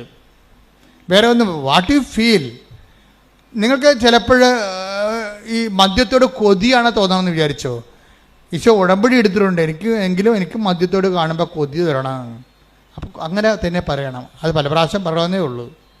എന്താണ് നിങ്ങൾക്ക് തോന്നണത്, നിങ്ങളുടെ വികാരങ്ങളെ തന്നെയാണ് ശബ്ദമാക്കി നിങ്ങൾ കൺവേർട്ട് ചെയ്യണത് ദൈവതിരുസന്നിധിയിൽ. കാര്യം നിങ്ങൾ സത്യസന്ധമായിട്ട് പറഞ്ഞില്ലെങ്കിൽ എന്താ കുഴപ്പം? നിങ്ങൾ മനസ്സിൽ ഒന്ന് വെച്ചുകൊണ്ട് വേറെ ഒന്ന് പറയണം. ദൈവത്തിന് അറിയാമല്ലോ. കാര്യം ദൈവത്തിന് നിങ്ങളുടെ മനസ്സറിയാമല്ലോ. അപ്പോൾ വളരെ നേക്കഡ് ബിഫോർ ഗോഡ്. ബിഷപ്പ് റോബിൻസൻ്റെ ഒരു പുസ്തകത്തിൻ്റെ ഹെഡിങ് തന്നെ അങ്ങനെയാണ്, നേക്കഡ് ബിഫോർ ഗോഡ്. ദൈവത്തിൻ്റെ ദിവസത്തിന് മുമ്പിൽ നഗ്നനായി നിൽക്കുക എന്നാണ്. തുണിയില്ലാണ്ട് നിൽക്കുന്നതല്ല, നമ്മൾ റിസർവ്ഡ് അല്ലാതെ നിൽക്കുക. വേറെ ഒന്ന് ചിന്തിച്ചിട്ട് വേറെ ഒന്ന് ആലോചിക്കരുത്. ഇത് എപ്പോഴും പ്രാർത്ഥനയ്ക്ക് എപ്പോഴും ഉണ്ടാകുന്ന ഒരു സത്യസന്ധതയുണ്ടാകണം. നിങ്ങൾ ഉദ്ദേശിക്കുന്നത്, നിങ്ങളുടെ ഉദ്ദേശം എന്താണെന്ന് ദൈവത്തിന് അറിയാം. കർത്താവ്, ഞാൻ ശരിക്കും പറഞ്ഞാൽ അനിയന് ചേട്ടന് പിള്ളേരും ഉണ്ടാകരുതെന്ന് ഞാൻ ഉദ്ദേശിക്കുന്നുണ്ട്. എന്താ കാര്യം? ചേട്ടന് പിള്ളേരെന്ന് കേൾക്കുമ്പോൾ എൻ്റെ ഉള്ളിൽ സന്തോഷമുണ്ട്. എന്താ കാര്യം? അവൻ്റെ ഓഹരി കൂടി എനിക്ക് കിട്ടുമല്ലോ എന്ന്. ഇത് നിങ്ങൾ ഇത് മനസ്സിൽ വെച്ചുകൊണ്ട് പറഞ്ഞ പോലെ കാര്യമുണ്ട്. ദൈവത്തിന് അറിയാം നിങ്ങൾക്ക്. അപ്പം നിങ്ങൾ ഫ്രോഡാകും. അപ്പം നിങ്ങളിപ്പോൾ ചേച്ചി ആശുപത്രിയിൽ പോയി പോയപ്പോൾ നിങ്ങളുടെ ഭാര്യയോട്, അനിയനാണെങ്കിൽ അനിയൻ്റെ ഭാര്യയോട് ചോദിക്കും, എന്താണ് ചേച്ചിക്ക് ഈ പ്രാവശ്യം? അത് പോയി, അത് അപോർഷനായി പോയെന്നാണ് പറഞ്ഞാൽ മതി. അപ്പം ഇവന് ഒരു ദീർഘനിശ്വാസം. അപ്പം ഈ ചേട്ടൻ്റെ ഭാര്യയുടെ കൊച്ച് അപോർഷനായി പോയെന്ന് കേൾക്കുമ്പോൾ അനിയന് ദീർഘനിശ്വാസം എന്ന് പറയുമ്പോൾ ആനന്ദത്തിൻ്റെ ഒരു ദീർഘനിശ്വാസമാണത്. എന്താ കാര്യം? നമുക്ക് ആ ഓഹരി കൂടി കിട്ടുമല്ല എന്നുള്ള ചിന്ത എല്ലാവർക്കും ഉണ്ടെന്ന് ഞാൻ പറയണില്ല. പക്ഷേ ഇതുപോലെയുള്ള വൈകൃതങ്ങൾ എല്ലാവരുടെ മനസ്സിലും ഉണ്ട്. പലരുടെ മനസ്സിൽ പല രീതിയിലാണ് ഉള്ളത്. പല രീതി. ഇപ്പം കൺഗ്രാജുലേഷൻ പറയുമ്പോഴും ഉള്ളിൽ പറയും, നിനക്ക് ഞാൻ വെച്ചിട്ടുണ്ടെന്ന് പറയും. മാർക്ക് ചിലപ്പോൾ 5 കിട്ടിയായിരിക്കും കൂടുതൽ. 5 മാർക്ക് നമ്മളുടെ 5 മാർക്ക് നമ്മളെക്കാൾ കൂടുതൽ കിട്ടിയെന്ന് വിചാരിക്കും. അല്ല, ഇത് കെട്ടിപ്പിടിച്ചിട്ട് കൺഗ്രാജുലേഷനൊക്കെ പറയും. മലയാളിയെപ്പോലും ഇതുപോലെ കാപട്യം പിടിച്ച സാധനം ലോകത്ത് ഒരിടത്തും കാണത്തില്ല. കാര്യം നമ്മൾ ഒന്ന് വെച്ചിട്ട് വേറൊരു സാധനം അങ്ങോട്ട് പറയും. ഇത് ആധ്യാത്മിക ഇതിൽ വർക്കൗട്ട് ചെയ്യത്തില്ല. പ്രാർത്ഥന സത്യസന്ധമായി ഈശോ പറയണം. എന്താ മനസ്സിൽ തോന്നുന്നത്, യു ജസ്റ്റ് പ്ലേസ് ഇറ്റ്. ഇത് പ്ലേസ് ചെയ്യാതെ ഇരുന്നൊരു മനുഷ്യനാണ് യൂദാസ്. യൂദാസ് അവസാന നിമിഷം വരെ മനസ്സിലുള്ളത് തുറന്ന് പറയത്തില്ല. ഇത് കുംഭസാരം പോലെ വന്നാൽ മതിയായി, ഈശോ നിന്നെ ഒറ്റ കൊടുക്കണമെന്ന് കുറേ നാളായിട്ട് എൻ്റെ മനസ്സിൽ തോന്നുന്നുണ്ട്, എനിക്ക് നിൻ്റെ പ്രബോധനങ്ങളൊന്നും ഇഷ്ടപ്പെടുന്നില്ല എന്ന് പറഞ്ഞിരുന്നെങ്കിലേ ഇന്ന് യൂദാസ് അൽത്താരെ പ്രതിഷ്ഠിക്കപ്പെട്ടേനാണ്. കുംഭസാരിക്കാതിരുന്നാൽ അവൻ്റെ കുഴപ്പമാവും. കുംഭസാരിക്കാൻ നേരിട്ട് ദൈവം അവൻ്റെ കൂടെ ഉണ്ടായിട്ടും ആ പന്നി കുംഭസാരിച്ചില്ല. എന്തൊരു ഭാഗ്യമായിരുന്നു അവന്, കർത്താവ് കൂടെ നടക്കണ. അപ്പോഴൊന്നും പറഞ്ഞു, എനിക്ക് കർത്താവ് എനിക്കൊരു കാര്യം, നീ എന്നെക്കുറിച്ചൊന്നും തോന്നരുത്, എൻ്റെ ഒരു മൈൻഡ് സെറ്റ് അങ്ങനെയാണ്. കുഞ്ഞുനാൾ മൂലെ പല പല വിഷയങ്ങൾ ഇടപെട്ടിരിക്കണ കാരണം എനിക്ക് ഈ ആധ്യാത്മികതൊന്നും തലയിൽ കയറത്തില്ല. നീ പറയണത് എനിക്ക് ഇപ്പോഴും നിന്നെ വിശ്വാസമില്ല, പക്ഷേ എനിക്ക് നിന്നെ ഒറ്റിക്കൊടുക്കണമെന്ന് തോന്നുകയും ചെയ്യുന്നുണ്ട്. എനിക്ക് ആശരാന്നവർ പറഞ്ഞിട്ടുണ്ട്. എന്നെങ്ങാനും ഒരു വാക്ക് പറഞ്ഞിരുന്നെങ്കിൽ അത് രഹസ്യമല്ലേ, രഹസ്യമായിട്ട് പറഞ്ഞാൽ മതിയായിരുന്നു ശരിക്കും പറഞ്ഞാൽ. ഇപ്പം എന്നാ പറ്റി, ആത്മഹത്യയും ചെയ്ത് പരസ്യമാകുകയും ചെയ്ത് ഈ ഭൂമി ഉണ്ടാകുന്നിടത്ത കാലം കള്ളനുമായി. എന്തിനാണ് ഈ കച്ചവടത്തിന് പോണത്? ദൈവത്തോട് ഉള്ളതുപോലെ അങ്ങോട്ട് പറയുക, ഉള്ളത് എന്താണോ ഉള്ളതുപോലെ പറയുക. എന്തായാലും പറഞ്ഞാൽ ഒന്നാമത്തെ റീഫണ്ട് ചെയ്യേണ്ടത് ആരാണ്? നമ്മുടെ എല്ലാ ഇനിക്വിറ്റീസും ഏറ്റെടുത്തിരിക്കുന്നത് ക്രിസ്തുവാണ്. അപ്പോൾ അവനോട് പറഞ്ഞു കഴിഞ്ഞാൽ പിന്നെ പ്രശ്നം തീർന്ന്. നമ്മൾക്ക് എന്തെങ്കിലും സംഭവിച്ചാൽ റെക്ടിഫൈ ചെയ്യാനുള്ള ആളും അവൻ തന്നെയാണ്. അതായത് വിഷയം. നമ്മൾക്ക് എന്തെങ്കിലും സംഭവിച്ചാൽ നമ്മളെ ഏത് അവസ്ഥയിലും നിലനിർത്താൻ അധികാരമുള്ളവനും ശക്തിയുള്ളവനും അവനാണ്. പ്രാർത്ഥിക്കുക, കർത്താവായ ദൈവമേ, നിന്നോട് ഇടപഴകുന്നതിന് വളരെ സുതാര്യമായ ഒരു മനോനിലവാരം കൈവരിക്കുവാൻ എന്നെ സഹായിക്കണം. ശ്രദ്ധിക്കട്ടെ.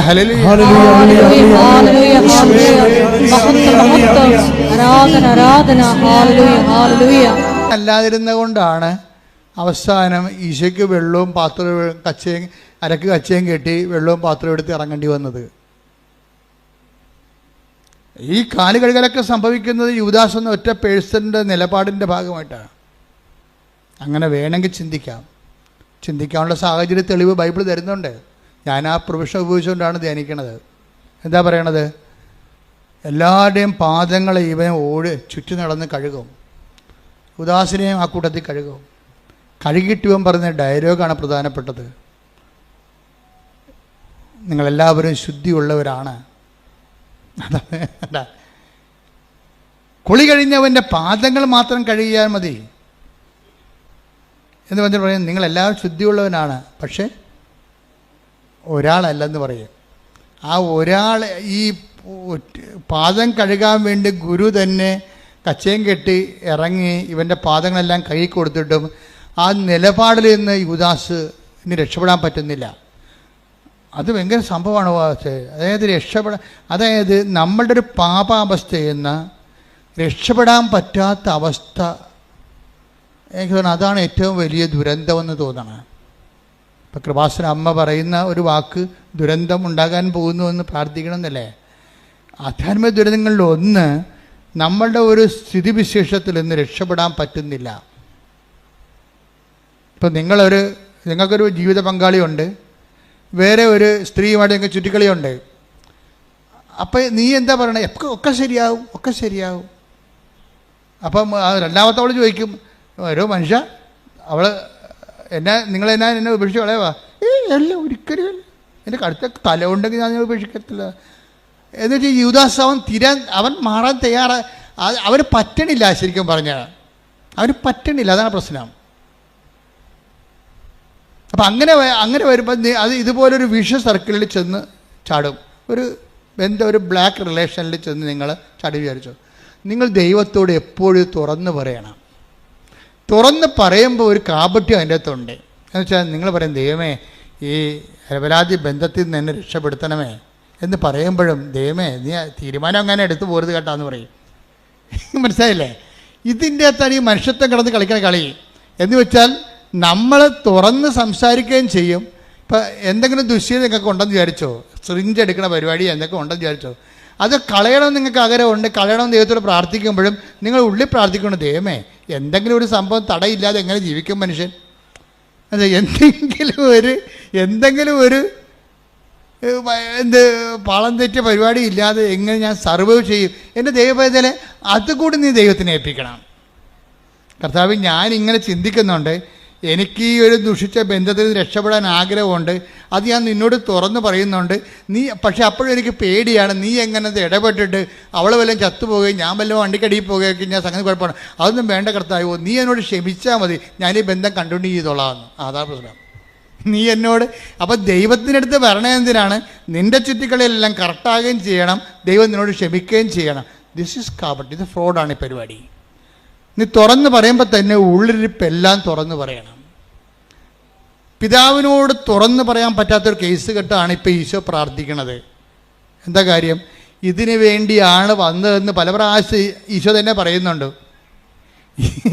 പിന്നെ ഇതിനു വേണ്ടിയാണ് ഞാൻ ഈ ലോകത്തിൽ വന്നത്. Take the bread of God. ശ്രദ്ധിക്കട്ടെ. ഹല്ലേലൂയ, ഹല്ലേലൂയ, ഹല്ലേലൂയ, ഹല്ലേലൂയ, ഹല്ലേലൂയ. യേശുവേ നന്ദി, യേശുവേ സ്തുതി, ഹല്ലേലൂയ. യേശുവേ ആരാധന, ആരാധന. ഒരുമിച്ച് പാടാം. ശ്രദ്ധിക്കട്ടെ. ഹല്ലേലൂയ,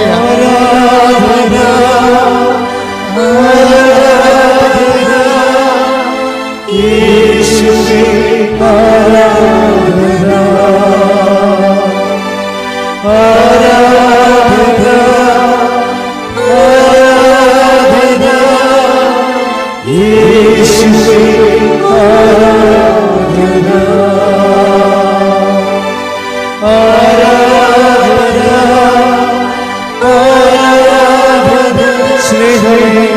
യേശുവേ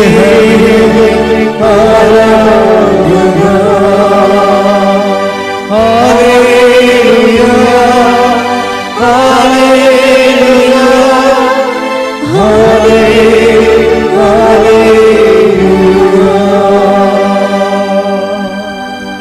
യോഹന്നാൻ 9:39 യേശു പറഞ്ഞു കാഴ്ചയില്ലാത്തവർ കാണുകയും കാഴ്ചയുള്ളവർ അന്ധരായി തീരുകയും ചെയ്യേണ്ടതിന് ന്യായവിധിക്കായിട്ടാണ് ഞാൻ ഈ ലോകത്തിലേക്ക് വന്നത്. ന്യായവിധിയെല്ലാം കഴിയുന്ന സംഭവം എന്ന് പറയുന്നത് കർത്താവിൻ്റെ തിരുമരണം കഴിഞ്ഞിട്ടാണ് ന്യായവിധി വരണത്. ന്യായവിധി തന്നെ എപ്പോഴാണ്? 25-35 വരണത്. അനന്തരൻ രാജാവ് തൻ്റെ വലതുവശത്തുള്ളവരോട് പറഞ്ഞു. 25-35 വായിച്ച ശ്രുതികട ഹല്ലേലൂയ ഹല്ലേലൂയ ഹല്ലേലൂയ ഹല്ലേലൂയ ഹല്ലേലൂയ ഹല്ലേലൂയ യേശുവേ ആരാധന ആരാധന ആരാധന ആരാധന. മത്തായി 25:34 അനന്തരം രാജാവ് തൻ്റെ വലതുഭാഗത്തുള്ളവരോട് അരുളി ചെയ്യും, എൻ്റെ പിതാവിനാൽ അനുഗ്രഹിക്കപ്പെട്ടവരെ വരുവിൻ, ലോകസ്ഥാപനം മുതൽ നിങ്ങൾക്കായി സജ്ജമാക്കിയിരിക്കുന്ന രാജ്യം അവകാശപ്പെടുത്തുവിൻ. ഇതാണ് ന്യായവിധി. Praise the Lord. അതായത് ഈ ലൂക്ക 9:31 മത്തായി 25:34 തമ്മിൽ ഇന്റർകണക്റ്റഡ് ആണ്. ശരിക്കും കാഴ്ചയുള്ളവർ അന്ധരായി തീരുകയും കാഴ്ചയില്ലാത്തവർ കാഴ്ച പ്രാപിക്കുകയും ചെയ്യുന്ന ന്യായവിധിയാണ്. ആ ന്യായവിധിയിൽ സംഭവിക്കണത് എന്താണെന്ന് വെച്ച് കഴിഞ്ഞാൽ ആ വലതുവശത്ത് നിൽക്കുന്നവരും ഇടതുവശത്ത് നിൽക്കുന്നവരും എന്നൊക്കെ പറയണത് ശരിക്കും പറഞ്ഞാൽ ഈ വലതുവശത്ത് നിൽക്കുന്നവർ പണ്ട് അന്ധന്മാരായിരുന്നു. ദൈവത്തിൻ്റെ വചനം കണ്ടിട്ടും കാണാത്തിരുന്ന ആൾക്കാരാണ്. പക്ഷേ മറ്റേ ഇടതുവശത്ത് നിൽക്കുന്ന ആൾക്കാർ ഞങ്ങൾ കണ്ടു എന്ന് പറയുന്ന ആൾക്കാരായിരുന്നു. അതായിരുന്നു ഇത് വിഷയം വരണത്.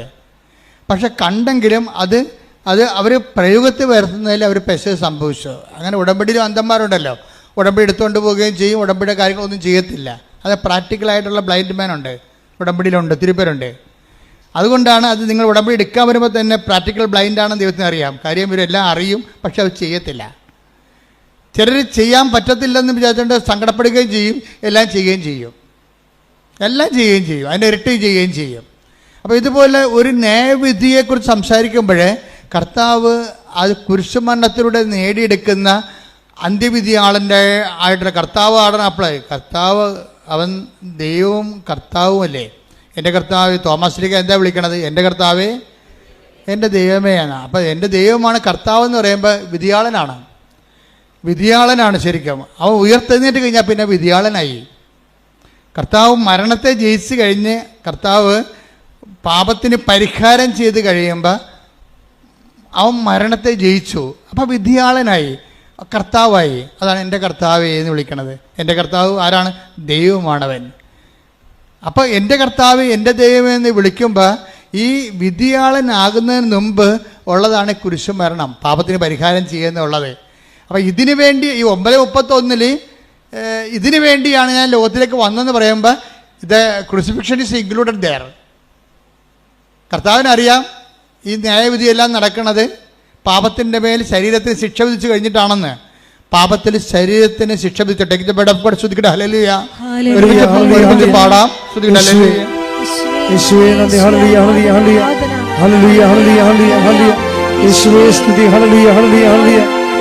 ആരാധന ആരാധന ആരാധന ആരാധന. യേശുവേ നന്ദി, മഹത്വം മഹത്വം മഹത്വം മഹത്വം. ഹല്ലേലൂയ ഹല്ലേലൂയ ഹല്ലേലൂയ ഹല്ലേലൂയ.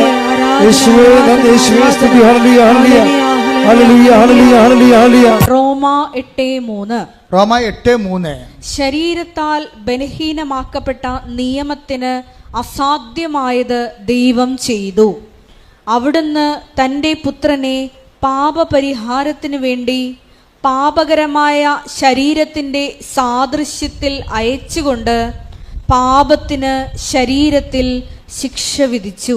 ഇത് നിങ്ങൾ മറന്നു പോകരുത്. ഒന്നിനു വായിച്ച വചനം ശരീരത്താൽ ബലഹീനമാ. നിങ്ങൾ ഇത് വീട്ടിൽ കൊണ്ട് എഴുതിയിടണം. DTP ചെയ്തോ കൈകൊണ്ട് എഴുതിയോ അടുക്കളയിലോ സ്റ്റഡി റൂമിലോ പറ്റിച്ച് വെക്കണം. ഇതാണ് സത്യം. ഈ സത്യത്തിൽ നിന്നാണ് ബാക്കി എല്ലാ സത്യങ്ങളും ഉണ്ടാകുന്നത്. Take the bed of God. വായിച്ചേ. ശരീരത്താൽ ശരീരത്താൽ ബലഹീനമാക്കപ്പെട്ട നിയമത്തിന് അസാധ്യമായത് ദൈവം ചെയ്തു. അവിടുന്ന് തന്റെ പുത്രനെ പാപപരിഹാരത്തിന് വേണ്ടി പാപകരമായ ശരീരത്തിന്റെ സാദൃശ്യത്തിൽ അയച്ചുകൊണ്ട് പാപത്തിന് ശരീരത്തിൽ ശിക്ഷ വിധിച്ചു. അതായത് നിയമത്തിന് അസാധ്യമായതാണ് ദൈവം ചെയ്തത്. പഴയ നിയമത്തിന് അസാധ്യമായത്. പഴയ നിയമം പോരായിരുന്നു, പിന്നെ എന്തിനാണ് പുതിയ നിയമം വന്നത്? ക്രിസ്തുവിന് എന്തിനാണ് പിന്നീട് യഹോവ ഉണ്ടായിരുന്നല്ലോ എന്ന് പറഞ്ഞു കഴിഞ്ഞാൽ അതിൻ്റെ ഉത്തരമാണ് പറയണത്. എന്താ പറയണത്? പഴയ നിയമത്തിന് പാപത്തിന് പരിഹാരം ചെയ്യാൻ കഴിയത്തില്ല. ന്യായമായ പരിഹാരമാണ്. മനുഷ്യൻ ചില പാപത്തിന് അവരെന്താ ചെയ്തുകൊണ്ടിരുന്നതെന്നറിയാമോ? ഒരാടിനെ എടുത്തിട്ട് ആടിൻ്റെ രോമങ്ങളെല്ലാം കൂട്ടിക്കെട്ടിയിട്ട് ഇവർ ചെയ്ത വ്യഭിചാരമെന്നും പറഞ്ഞ് എഴുതിയിട്ട്, വ്യഭിചാരം എന്ന് പറഞ്ഞാൽ അതിൻ്റെ ഒരു ചീട്ട് എഴുതിയിട്ട് ആ രോമത്തെ കെട്ടിവെക്കും. Take the reference. അതായത് പിന്നീട് ഇവർ തെറി പറഞ്ഞിട്ടുണ്ടെങ്കിലും മറ്റുള്ള വഞ്ചിച്ചിട്ടുണ്ടെങ്കിൽ വഞ്ചിച്ചു എന്നും പറഞ്ഞ് ചീട്ട് എഴുതി വെച്ചും ആടിൻ്റെ രോമം കൂട്ടിയെടുത്തിട്ട് അതിനെ കെട്ടിവെക്കും. ഇങ്ങനെ ഒരു ആടിനെ വിലക്ക് വാങ്ങിച്ചിട്ട് രോമത്തെ മുഴുവനും ഇവരുടെ പാപങ്ങളുടെ ചീട്ടുകൾ കെട്ടിവെക്കും. കെട്ടിവെച്ച് കഴിഞ്ഞാൽ അറിയാമല്ലോ, ഈ ആട് ഈ പാപങ്ങളെല്ലാം പേറിക്കൊണ്ട് ഇങ്ങനെ വീർത്ത് ചീർത്തങ്ങളെ നിൽക്കും. എന്നിട്ട് ഈ പൊട്ടൻ മനുഷ്യന്മാർ ഇതിനെ മലമുകളിൽ കൊണ്ടുപോയി താഴെയിട്ട് തള്ളിയിടും. അപ്പോൾ അത് ആട് രക്തത്തിൽ പെടുന്ന ചത്തുപോകും. എന്നിട്ട് പറയും എൻ്റെ പാപങ്ങളെല്ലാം ചത്തുപോയി, ഞാൻ ഫ്രീ ആണെന്ന്. അങ്ങനെ മൃഗത്തിൻ്റെ മേൽ സ്വന്തം പാപം അടിച്ചേൽപ്പിച്ചിട്ട് അതിനെ കൊന്നു കഴിഞ്ഞാൽ ഇവൻ രക്ഷപ്പെടുമെന്നുള്ള മിഥ്യാധാരണയാണ് പഴയ നിയമത്തിലുള്ളത്. അതുകൊണ്ടാണ് സെൻറ്റ് പോൾ തിരുത്തണത്. എന്താ കാര്യം? ആ അഭ്യാസങ്ങൾ കൊണ്ട്, ഇവന്മാരുടെ അഭ്യാസം കൊണ്ട് മനുഷ്യൻ്റെ പാപം പരിഹരിക്കപ്പെടത്തില്ല. മനസ്സിലായില്ലേ? ഐഡിയ കിട്ടില്ലേ? അതുകൊണ്ട് ഒന്നിനു വായിച്ചത് ശ്രദ്ധിക്കട്ടെ. ഹല്ലേലൂയ ഹല്ലേലൂയ ഹല്ലേലൂയ ഹല്ലേലൂയ ഹല്ലേലൂയ. യേശുവേ നന്ദി. ഹല്ലേലൂയ. റോമ 8:3. ശരീരത്താൽ ബലഹീനമാക്കപ്പെട്ട നിയമത്തിന് അസാധ്യമായത് ദൈവം ചെയ്തു. അതാണ് അതായത് ശരീരത്താൽ ബലഹീനമാക്കപ്പെട്ട നിയമത്തിന് അസാധ്യമായത് എന്ത് ചെയ്തു? ദൈവം ചെയ്തു. അതാ പുതിയ നിയമത്തിന്റെ പ്രസക്തി. പഴയ നിയമത്തിന് അസാധ്യമായത് ദൈവം ചെയ്തു. ദൈവം എന്താ ചെയ്തത്? വായിച്ചേ. അവിടുന്ന് തന്റെ പുത്രനെ പാപപരിഹാരത്തിന് വേണ്ടി പാപകരമായ ശരീരത്തിന്റെ സാദൃശ്യത്തിൽ അയച്ചുകൊണ്ട് പാപത്തിന് ശരീരത്തിൽ ശിക്ഷ വിധിച്ചു. അപ്പോഴേ യേശുക്രിസ്തു ഏറ്റെടുത്ത പീഡാനുഭവങ്ങളും കുരിശുമരണവും എല്ലാം എന്തിനു വേണ്ടിയാണ്? പാപത്തിന്, നമ്മൾ മുഴുവൻ ചെയ്ത പാപത്തിൻ്റെ പരിഹാരമാണ് ക്രിസ്തു ഏറ്റെടുത്തിരിക്കുന്നത്. അപ്പം നമ്മുടെ മുമ്പിലുള്ള സംഭവം എന്താണ്? എനിക്ക് വേണ്ടി കർത്താവ് പകരക്കാരനായി. ഇപ്പം നിന്റെ പ്രമാണം ബാങ്കുകാരുടെ കയ്യിലാണ് എന്ന് വിചാരിച്ചോ? അതിന് 2 കോടി രൂപ ആണ്. നിനക്ക് ഈ ജന്മത്തിൽ വില എടുത്താൽ 2 കോടി രൂപ കിട്ടത്തില്ല. പക്ഷെ നിന്നോട് അനുകമ്പ തോന്നി ഒരാൾ വന്ന് ആ 2 കോടി രൂപ കൊടുത്തിട്ട് നിന്നെ പ്രമാണം റിലീസ് ചെയ്തു തരും. ഇതാണ് സംഭവം. എന്നിട്ട് നമ്മുടെ ഉള്ളിലുള്ള എന്താണ്? ഈശോയാണ് നമ്മുടെ പാപത്തിന് പരിഹാരം ചെയ്തതെന്ന് നമ്മൾ വിശ്വസിച്ചാൽ മാത്രം മതി. മനസ്സിലായി? സിമ്പിളാണ് ഈ സംഭവം. ഇതാണ് ഞാൻ സിമ്പിളാക്കിയെന്ന് പറഞ്ഞതിൻ്റെ കാര്യം. ഇതാണ് ബൈബിള് നിൻ്റെ രക്ഷ സിമ്പിളാക്കി കളഞ്ഞ്. എന്നുവെച്ചാൽ ഈശോയാണ് എനിക്ക് പകരക്കാരനായിട്ട് ജാമ്യം കൊടുത്തത്. അതുകൊണ്ടാണ് പൗലോസ് പറയണത്, നിങ്ങളെ വിലക്ക് ജാമ്യത്തുക കൊടുത്ത ആൾ വേറെയാണ്, നിങ്ങൾ വിലക്ക് വാങ്ങപ്പെട്ടവരാണെന്ന് പറയണത്. അതുകൊണ്ടാണ് ഇവന് ആരാധന നമ്മ കൊടുക്കണത്, സ്തുതി കൊടുക്കണത്, നന്ദി കൊടുക്കണത്. എന്താ കാര്യം? അവൻ ദൈവമായത് കൊണ്ട് മാത്രമല്ല, മറിച്ചെന്താ, അവൻ നിനക്ക് പകരക്കാരനെ മരിക്കുകയും അവൻ്റെ മരണം നിനക്ക് വേണ്ടിയാണെന്ന് നിൻ്റെ പാപത്തിന് കൂടി പരിഹാരമാണ് അവൻ ചെയ്തതെന്ന് മനസ്സിലാക്കി കഴിയുമ്പോൾ നമ്മൾ അവനെ വിശ്വസിക്കുന്ന. അവൻ്റെ മരണത്തെ വിശ്വസിക്കുന്നു, അവൻ്റെ മരണത്തെ പ്രഖ്യാപിക്കുന്നു, അവൻ്റെ ഉയർപ്പിൽ വിശ്വസിക്കുന്നു. അവൻ്റെ വരവ് നമ്മൾ കാത്തിരുന്ന് കഴിയുമ്പോൾ ഈ കാത്തിരിപ്പും വരവും എല്ലാം വിശ്വാസ പ്രഖ്യാപനത്തിൻ്റെ ഒരു വേദിയാണ് സഭ എന്ന് പറയണത്, അല്ലെ കൂട്ടായ്മ എന്ന് പറയണത്. കാര്യം നിരന്തരം ഇതിന് പരിഹാരം ചെയ്തുകൊണ്ടും നിരന്തരം ആ വിശ്വാസം വളർത്തിയെടുത്തുകൊണ്ടും നിരന്തരം ആ വിശ്വാസത്തെ വളർത്തിയെടുത്താൽ മാത്രം പോരാ, നമ്മൾ വളരുകയും ചെയ്യണം. അപ്പോൾ അത് ദൈവത്തിന് തോന്നുകയും ചെയ്യണം. അപ്പോൾ ഇത് എന്താ സംഭവിച്ചു കഴിഞ്ഞാൽ ഈ വിഷയങ്ങളെല്ലാം കാര്യങ്ങൾ അറിഞ്ഞുകൊണ്ട് നമ്മൾ പ്ലേസ് ചെയ്യണമെങ്കിൽ എളുപ്പമാകും. അല്ല നിങ്ങളിങ്ങനെ ഇപ്പോൾ നിങ്ങളുടെ പശുവിന് ചന പിടിക്കണില്ല, എന്നാൽ അപ്പോൾ ഉടമ്പടി എടുത്തേക്കാം. കർത്താവ് ഉടമ്പടി എടുക്കുമ്പോൾ എന്ത് സംഭവിക്കുന്നത് വെച്ചാൽ ഉടമ്പടി അപ്പോൾ കൂടെ അയൽവാസിക്ക് എവിടെ പോണ്, ആ പശുവിനെ കൊണ്ടുവന്നിട്ട് പശുവിന് 22,000 രൂപ 42,000 രൂപയ്ക്ക് മേടിച്ച മുതലാണ്. ഈ സംഭവം ഇതുവരെ പ്രസവിക്കണില്ല, ഒന്നേ കൊടുക്കണം അല്ലെങ്കിൽ അത് പ്രസവിക്കണം. അതിനെന്ത് എവിടെ പോണ്, കൃപാസനത്തിൽ പോകണമെന്ന്. അപ്പം ലളിതമായിട്ടാണ് ഈ വിഷയം നീ എടുക്കണത്. ഈ വിഷയം അതല്ല സംഭവം. നീ പറഞ്ഞ പശുവിനെ പ്രസവിപ്പിക്കുന്ന ഏർപ്പാടല്ല ഇത്. ഇതിൻ്റെ അകത്ത് പിന്നിൽ പ്രവർത്തിക്കുന്ന ഒരു തത്വമുണ്ട്. നിനക്കിന്ന് അമ്മ മാതാവിൻ്റെ അടുത്ത് പറയുമ്പോൾ ഈശോയ്ക്ക് നീ അനുഗ്രഹം വാങ്ങി തരുന്നുണ്ടെങ്കിൽ അതിൻ്റെ അനുഗ്രഹം ഉണ്ടായ വിധമാണ് ഞാൻ നിങ്ങളോട് പറയണത്. അത് നിങ്ങൾ അറിയണം. അനുഗ്രഹം ഉണ്ടായ വിധം എനിക്കറിയണ്ട. അനുഗ്രഹം കിട്ടിയാൽ മതി എന്ന് പറഞ്ഞു കഴിഞ്ഞാൽ നിങ്ങൾ ഫ്രോഡാണ്. അപ്പോൾ അതുകൊണ്ട് സത്യസന്ധമായിട്ട് വിശ്വാസത്തെ സമീപിക്കാൻ നോക്കുക. അവൻ പാപത്തിന് ശിക്ഷ വിധിച്ച കാര്യം നമ്മൾ വായിച്ചു കഴിഞ്ഞു ഓൾറെഡി. ഞാൻ ഇതുകൊണ്ടാണ് അവനിലുള്ള വിശ്വാസം എന്ന് പറഞ്ഞില്ലേ, എഫേസ്യസ് 3:12 ശ്രദ്ധിക്കട്ടെ. ഹല്ലേലൂയ ഹല്ലേലൂയ ഹല്ലേലൂയ യേശുവേ നന്ദി, ഹല്ലേലൂയ ഹല്ലേലൂയ ഹല്ലേലൂയ യേശുവേ ആരാധന ആരാധന.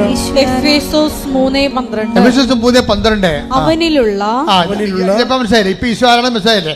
നമ്മുടെ വിശ്വാസം എന്താണ്? നമ്മുടെ വിശ്വാസം നമ്മുടെ പാപത്തിന് പരിഹാരമായിക്കൊണ്ട് പകരം ചെയ്ത അവനിലുള്ള വിശ്വാസം. നമ്മൾ മരിക്കേണ്ട സ്ഥലത്ത് നമുക്ക് വേണ്ടി മരിക്കുകയും നമ്മൾ ഉയർത്തെഴുന്നേൽപ്പിക്കാൻ വേണ്ടി അവൻ ഉയർത്തെഴുന്നേൽക്കുകയും നമ്മൾ ഉയർത്തെഴുന്നേൽപ്പിക്കുകയും ചെയ്യുന്ന അവനിലുള്ള വിശ്വാസം. പറഞ്ഞ് അവനിലുള്ള വിശ്വാസം മൂലം ആത്മധൈര്യവും ദൈവത്തെ സമീപിക്കാൻ സാധിക്കുമെന്ന പ്രത്യാശയും നമുക്കുണ്ട്. അപ്പൊ ദൈവത്തെ ഞാനിത് വായിച്ചപ്പോഴേക്കും മനസ്സിലാക്കി, ഇത് ദൈവത്തെ സമീപിക്കാൻ സാധിക്കുമെന്നുള്ള പ്രത്യാശ അല്ല. ശരിക്കും പറഞ്ഞാൽ എന്താണ് നമുക്ക് ഉറപ്പാനുള്ളത്? സെന്റ് പോളിൻ്റെ കാലത്തേക്കാൾ എന്തുമാത്രം ബൈബിൾ വളർന്നു. കാര്യം ജനകോടികൾ അത് ആക്ടിവേറ്റ് ചെയ്തു, അവിടെ ജീവിതത്തിലേക്ക് ഇംപ്ലിമെൻ്റ് ചെയ്തു, സത്യമാണ് തെളിയിച്ചു, ആധ്യാത്മികത കാലത്തിനൊപ്പം വളർന്നു. ടേക്ക് ദ ബെഡ് അബൌട്ട് ശ്രദ്ധിക്കട്ടെ. ഹല്ലേലൂയ യേശുവേ ആരാധന ആരാധന ആരാധന യേശുവേ സ്തുതി. ഹല്ലേലൂയ ഹല്ലേലൂയ ഹല്ലേലൂയ. എഫേസോസ് 3:20 നമ്മിൽ പ്രവർത്തിക്കുന്ന ശക്തിയാൽ. അതായത് ഇങ്ങനെ നമ്മൾ അവനിലുള്ള വിശ്വാസം നമുക്ക് ശ്രദ്ധിക്കുക. ഇതൊരു അഡൽട്ട് കാറ്റഗിസമാണ്, പബ്ലിക് എഡ്യൂക്കേഷനാണ്, ശ്രദ്ധിക്കണം. അത് എന്താണ്? അവനിലുള്ള വിശ്വാസം മൂലം ആത്മധൈര്യവും ദൈവത്തെ സമീപിക്കാൻ സാധിക്കുമെന്നുള്ള ഉറപ്പും നമുക്കുണ്ട്. ഈ ഉറപ്പ് വരുമ്പോഴേ എന്ത് സംഭവിക്കണത്? നമ്മളിൽ ശക്തി പ്രവർത്തിക്കാൻ തുടങ്ങും. ഉടമ്പടിയുടെ ഉദ്ദേശം അതാണ്. ദൈവത്തെ നമ്മുടെ അവനിലുള്ള വിശ്വാസം ആരിലാണ്? സിംഗിൾ പേഴ്സണാണ്. ഈശോയിൽ മാത്രമുള്ള വിശ്വാസമാണ്. ലോകത്തിലുള്ള മുഴുവൻ അചേതന വസ്തുക്കളിലുള്ള വിശ്വാസമല്ല ഇത്. നിന്റെ പാപത്തിന് പരിഹാരം ചെയ്ത് മരിച്ചുയർത്തുന്നേറ്റ കർത്താവിൻ്റെ ഉത്ഥാനത്തിലും വീണ്ടും വരവിലുള്ള നിന്റെ പ്രത്യാശയും വിശ്വാസവുമാണ്. അപ്പോൾ അവനുള്ള വിശ്വാസം മൂലം എന്താണ് നമുക്കുള്ളത്? പ്രത്യാശ നമുക്കുണ്ട്. അല്ല, നമുക്ക് ഉറപ്പുണ്ട്. എന്താ കാര്യം? നമ്മൾ ഉടമ്പടിയിലാണ്. ഉടമ്പടിക്കും സാധാരണ അവനുള്ള കേവല വിശ്വാസത്തിനും ഉടമ്പടിക്കും തമ്മിൽ നല്ല ഗ്യാപ്പുണ്ട്. അവനുള്ള വിശ്വാസം എല്ലാവർക്കും ഉണ്ട്, പക്ഷെ ഉടമ്പടി അതല്ല. അത് അപ്ഡേറ്റഡ് ഫോമാണ് അതിൻ്റെ. എന്താ അപ്ഡേറ്റഡ് ഫോം എന്ന് പറയണത്? സാധാരണ വിശ്വാസം ആക്ടിവേറ്റ് ചെയ്യുന്നതിന് ഇപ്പം സാധാരണ വിശ്വാസം എന്താ? ഹെബ്രായർ 11:1 take the word of God ശ്രദ്ധിക്കട്ടെ. ഹല്ലേലൂയ ഹല്ലേലൂയ ഹല്ലേലൂയ ഹല്ലേലൂയ യേശുവേ നന്ദി, യേശുവേ സ്തുതി. ഹല്ലേലൂയ. ഹെബ്രായർ 11:1 വിശ്വാസം എന്നത് പ്രത്യാശിക്കുന്നവ ലഭിക്കുമെന്ന ഉറപ്പും കാണപ്പെടാത്തവ ഉണ്ട് എന്ന ബോധ്യവുമാണ്. അതൊരു കേവല വിശ്വാസമാണത്. സെൻറ്റ് പോൾ തന്നെ പറഞ്ഞിട്ടുള്ളതാണത്. പക്ഷെ അത് കേവല വിശ്വാസമാണ്. ആ വിശ്വാസത്തിൽ നിന്ന് ഹെബ്രായ ലേഖനത്തിൽ നിന്ന് നമ്മൾ ഹെബേസ്യസിൽ വരുമ്പോൾ സെൻറ്റ് പോൾ ഒരു പൊടിക്ക് വളരുന്നുണ്ട്. ശരിക്കും എന്താ വളരണത്? ഈ കാണപ്പെടാത്ത വായിച്ചേ വിശ്വാസം എന്നത് വിശ്വാസം എന്നത് പ്രത്യാശിക്കുന്നവ ലഭിക്കുമെന്ന ഉറപ്പും കാണപ്പെടാത്തവ ഉണ്ട് എന്ന ബോധ്യവുമാണ്. അപ്പൊ വിശ്വാസത്തിൽ നിന്ന് ഇവിടെ മാറുമ്പോൾ ഒരു ബോധ്യത്തിലേക്ക് വരുന്നുണ്ട് സംഭവം. ബോധ്യം കഴിയുമ്പോഴാണ് ഉറപ്പ് വരണത്. വിശ്വാസം, ബോധ്യം, ഉറപ്പ്, അങ്ങനെയാണ് ഈ സംഭവം വളരണത്. അപ്പോഴെന്ത് സംഭവിച്ചു കഴിഞ്ഞാൽ ഈ ബോധ്യം കാണപ്പെടാത്ത ഉണ്ട് എന്നുള്ള ബോധ്യമാണ്. പിന്നെ പ്രത്യാശിക്കുന്നവ ലഭിക്കുമെന്നുള്ള ബോധ്യം. ശരിക്കും ബോധ്യം എന്ന് വെച്ച് കഴിഞ്ഞാൽ ഒരു കൺവിക്ഷൻ. നമ്മുടെ ഫാക്കൽറ്റിയുടെ കൺകറൻസിനാണ് കൺവിക്ഷൻ എന്ന് പറയുന്നത്. ബുദ്ധിക്കൊരു കൺകറൻസ് തരും. ബുദ്ധി ഇറ്റ് ഇസ് ലോജിക്കലി സിങ്ക് ആകുന്നുണ്ട്, ഇറ്റ് ഇസ് ഇൻ്റലക്ച്വലി ഓക്കെ എന്ന് പറയുന്നതാണ് ബൗദ്ധിക ബോധ്യം. ഇറ്റ് ഇസ് ഇമോഷണലി ഓക്കെ എന്ന് പറയുന്നതാണ് വൈകാരിക ബോധ്യം. ഈ രണ്ട് ഫാക്കൽറ്റിയും ഒരുമിച്ച് കൺകറൻസ് ചെയ്യുമ്പോൾ ബോധ്യങ്ങൾ നമുക്ക് കിട്ടും.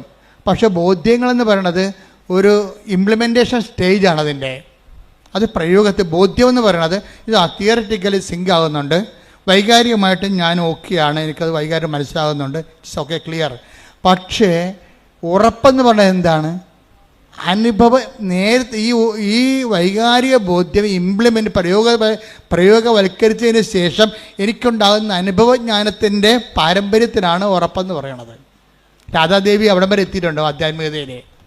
രാധാദേവി എത്ര പെട്ടെന്നാണ് നോക്കിയേ വിശ്വാസത്തിൽ നിന്ന് ബോധ്യത്തിലേക്കും ബോധ്യത്തിൽ നിന്ന് ഉറപ്പിലേക്കും പോണ എന്ത് സംഭവിച്ചാൽ രാധാദേവി ഒരിക്കൽ അവർക്ക് ഒരു ദിവസം അവർക്ക് ശ്വാസം കിട്ടിയില്ല. അവർക്ക് ഇടയ്ക്ക് ഒരാളുടെ അസുഖമാണ്. ഈ ഡിപ്രഷൻ്റെ തന്നെ ഒരു സംഭവമാണ്. നമുക്ക് പനി ഡെലീരിയമായിട്ട് മാറുന്ന പോലെ തന്നെ ഡിപ്രഷൻ ഒരു ആന്തരികമായ ഉദ്വിഗ്നതയായിട്ട് മാറും. അവസാദ രോഗങ്ങൾ ചിലപ്പോൾ ഉദ്വിഗ്നതയായിട്ട് മാറും.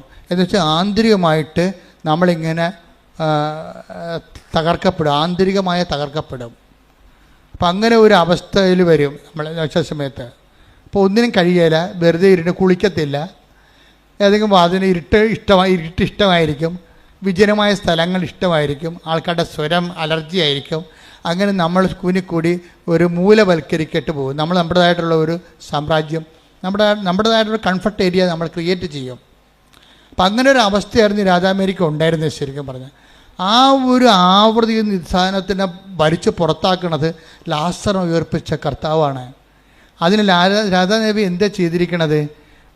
അതായത് ഉടമ്പടി എടുത്തു കഴിഞ്ഞ് ഇവർക്ക് ജന്നി വന്ന്, ഉടമ്പടി എടുത്ത് കഴിഞ്ഞിട്ട് പോലും ഇവർക്ക് ഡിപ്രഷൻ വന്നിട്ട് ഇവർക്ക് ഡിപ്രഷൻ ഉള്ളിൽ താല്പര്യത്തിട്ട് അതൊരു അപസ്മാരം പോലെ ഉള്ളിൽ, അപസ്മാരമൊന്നും അല്ല പറയാൻ പറ്റത്തില്ലെങ്കിൽ പോലും ഉള്ളിൽ ശ്വാസം കിട്ടാത്ത അവസ്ഥ വന്നു, ശ്വാസം നിലച്ചു പോകുന്ന അവസ്ഥ വന്നു. ശ്വാസം നിലച്ചു പോകുന്ന അവസ്ഥ വന്നപ്പോൾ പെട്ടെന്ന് ഇവിടെ ബോധത്തിലെ പറഞ്ഞ് അമ്മയുടെ തൈലം, അമ്മയുടെ എണ്ണ എന്ന് പറഞ്ഞ് ഇവർ അലറി വിളിച്ചേ. ഇവിടെ ശ്വാസം പോയിക്കൊണ്ടിരിക്കുകയാണ്, തീർന്ന് മരിക്കാൻ പോവുകയാണ്. അപ്പോഴാണ് അവിടെ വീട്ടിലുള്ളവർ എന്ത് ചെയ്ത് ഉടമ്പടി തൈലം കൊണ്ടുവന്ന് ഇവിടെ നെറ്റിക്കൊരു കുരിശ് വരച്ച്. പെട്ടെന്ന് ശ്വാസം നേരെയായി. അതായത് പെട്ടെന്ന് ശ്വാസം ഇങ്ങനെ ശ്വാസം നിന്നു പോകാൻ പോയ ആള് ഇത് രാജാമേരിക്ക് ഉറപ്പ് നൽകണതാണ്. മനസ്സിലായില്ലേ? ഉറപ്പെന്താ മനസ്സിലായില്ലേ? എന്താണ്? അവർ മരിക്കാൻ പോകുന്ന ശ്വാസം നിലയ്ക്കാൻ പോകുന്ന സമയത്ത് അവിടെ ബോധമണ്ഡലത്തിൽ ദൈവത്തിൻ്റെ സാന്നിധ്യം അവർക്കൊരു അടയാളം കൊടുത്തു. എന്താണ്? അമ്മയുടെ തൈലം ഇവിടെ ഇരിപ്പുണ്ടെന്നും പറഞ്ഞ് തൈലം കൊണ്ട്. അപ്പോൾ അത് ഇവൾക്ക് മാത്രമാണ് അറിയണത്. അപ്പോൾ അമ്മയുടെ തൈലം എന്ന് പറഞ്ഞപ്പോൾ കൊണ്ടുവന്ന സംഭവത്തെക്കുറിച്ച് അറിയാവുന്നവർ വീട്ടിലുള്ളവർ കൊണ്ടുവന്ന് കൊടുത്തു. ആ തൈലം എടുത്തുകൊണ്ട് ഇവിടെ നെറ്റിക്കൊരു കുരിശ് വെച്ചപ്പോൾ പെട്ടെന്ന് നിന്നു പോകാൻ പോയി ശ്വാസം സാധാരണ നിലയിലിട്ട് വരും. ഇത് ഇവർക്ക് അനുഭവം കൊണ്ട് ഉറപ്പ് നൽകും. അപ്പോൾ വിശ്വാസം മാറി ബോധ്യം മാറിയിട്ട് പിന്നെ എന്താണ് ഇപ്പോൾ കിട്ടിയിരിക്കുന്നത്?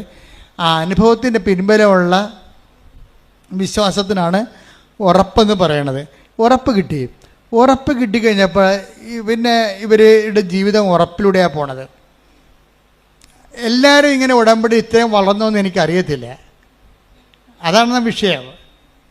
ഇവർക്ക് ഭർത്താവ് മരിച്ചുപോയ ഒരു അനിയത്തി ഉണ്ടായിരുന്നു. അനിയത്തിയുണ്ട്. അനിയത്തിയുടെ കാര്യമൊക്കെ ഇവർ നല്ല സത്യസന്ധ ലേഡിയാണ് രാധാദേവി എന്ന് പറയണത്. അനിയത്തിൻ്റെ ഭർത്താവ് മരിച്ചെങ്കിലും രാധാദേവിക്ക് നല്ലൊരു ഹസ്ബൻഡും ഉണ്ട്. അപ്പോൾ അനിയത്തിൻ്റെ മകനെ അതുപോലെ തന്നെ അനിയത്തിനെയും ഒക്കെ സന്ധിക്കണതും രാധാദേവി പറയണത്, ഞങ്ങൾക്ക് ഇടയ്ക്ക് പോയി ഒന്ന് അന്വേഷിക്കേണ്ടി വന്നാൽ എൻ്റെ അനിയത്തിനെ ഞാൻ അടുത്ത് കൊണ്ടുവന്ന് താമസിപ്പിച്ചെന്നൊക്കെ പറയാം. സ്ഥലം മേടിച്ചിട്ട് അടുത്ത് കൊണ്ടുവന്ന് താമസിപ്പിച്ചു. എന്തിനാണ് താമസിച്ചു കഴിഞ്ഞാൽ അവർക്ക് എന്ത് പ്രശ്നം ഉണ്ടെങ്കിൽ എനിക്ക് പോയി അന്വേഷിക്കാമല്ലോ. അങ്ങനെ അപ്പോൾ എന്തൊരു ഈ നല്ല മനസ്ഥിതി ഉള്ളവരിലെ നമ്മൾ മാത്രം നന്നായാൽ മതി എന്നുള്ള ചിന്തയൊക്കെ ഉണ്ടെങ്കിൽ ഉടമ്പടിയൊക്കെ വർക്ക് ചെയ്യാൻ വലിയ പാടാണ്.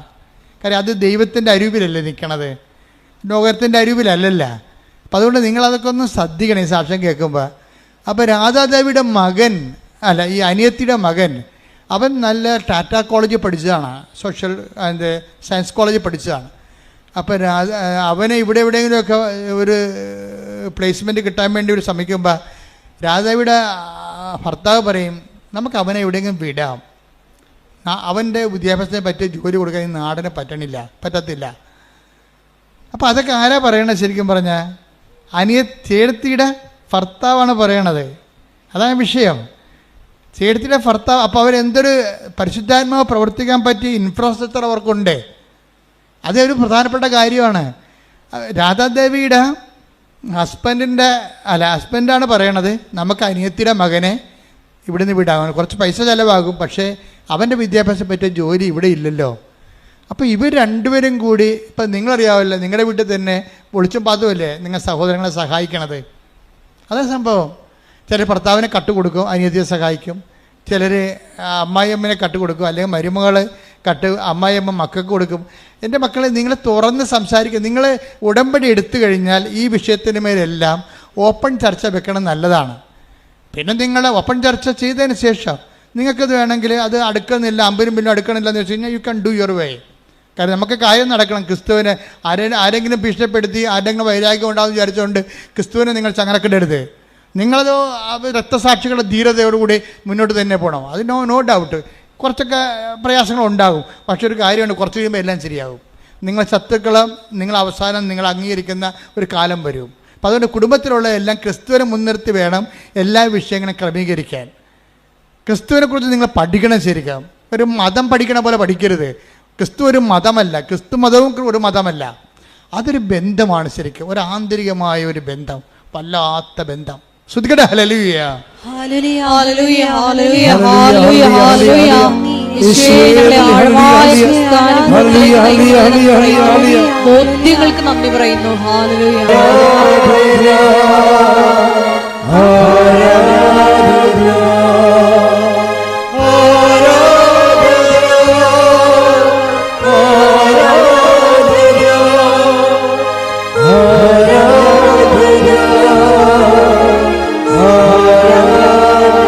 പരിശുദ്ധ പരമ ദിവ്യകാരുണ്യത്തിന് ആരാധനയും സ്തുതിയും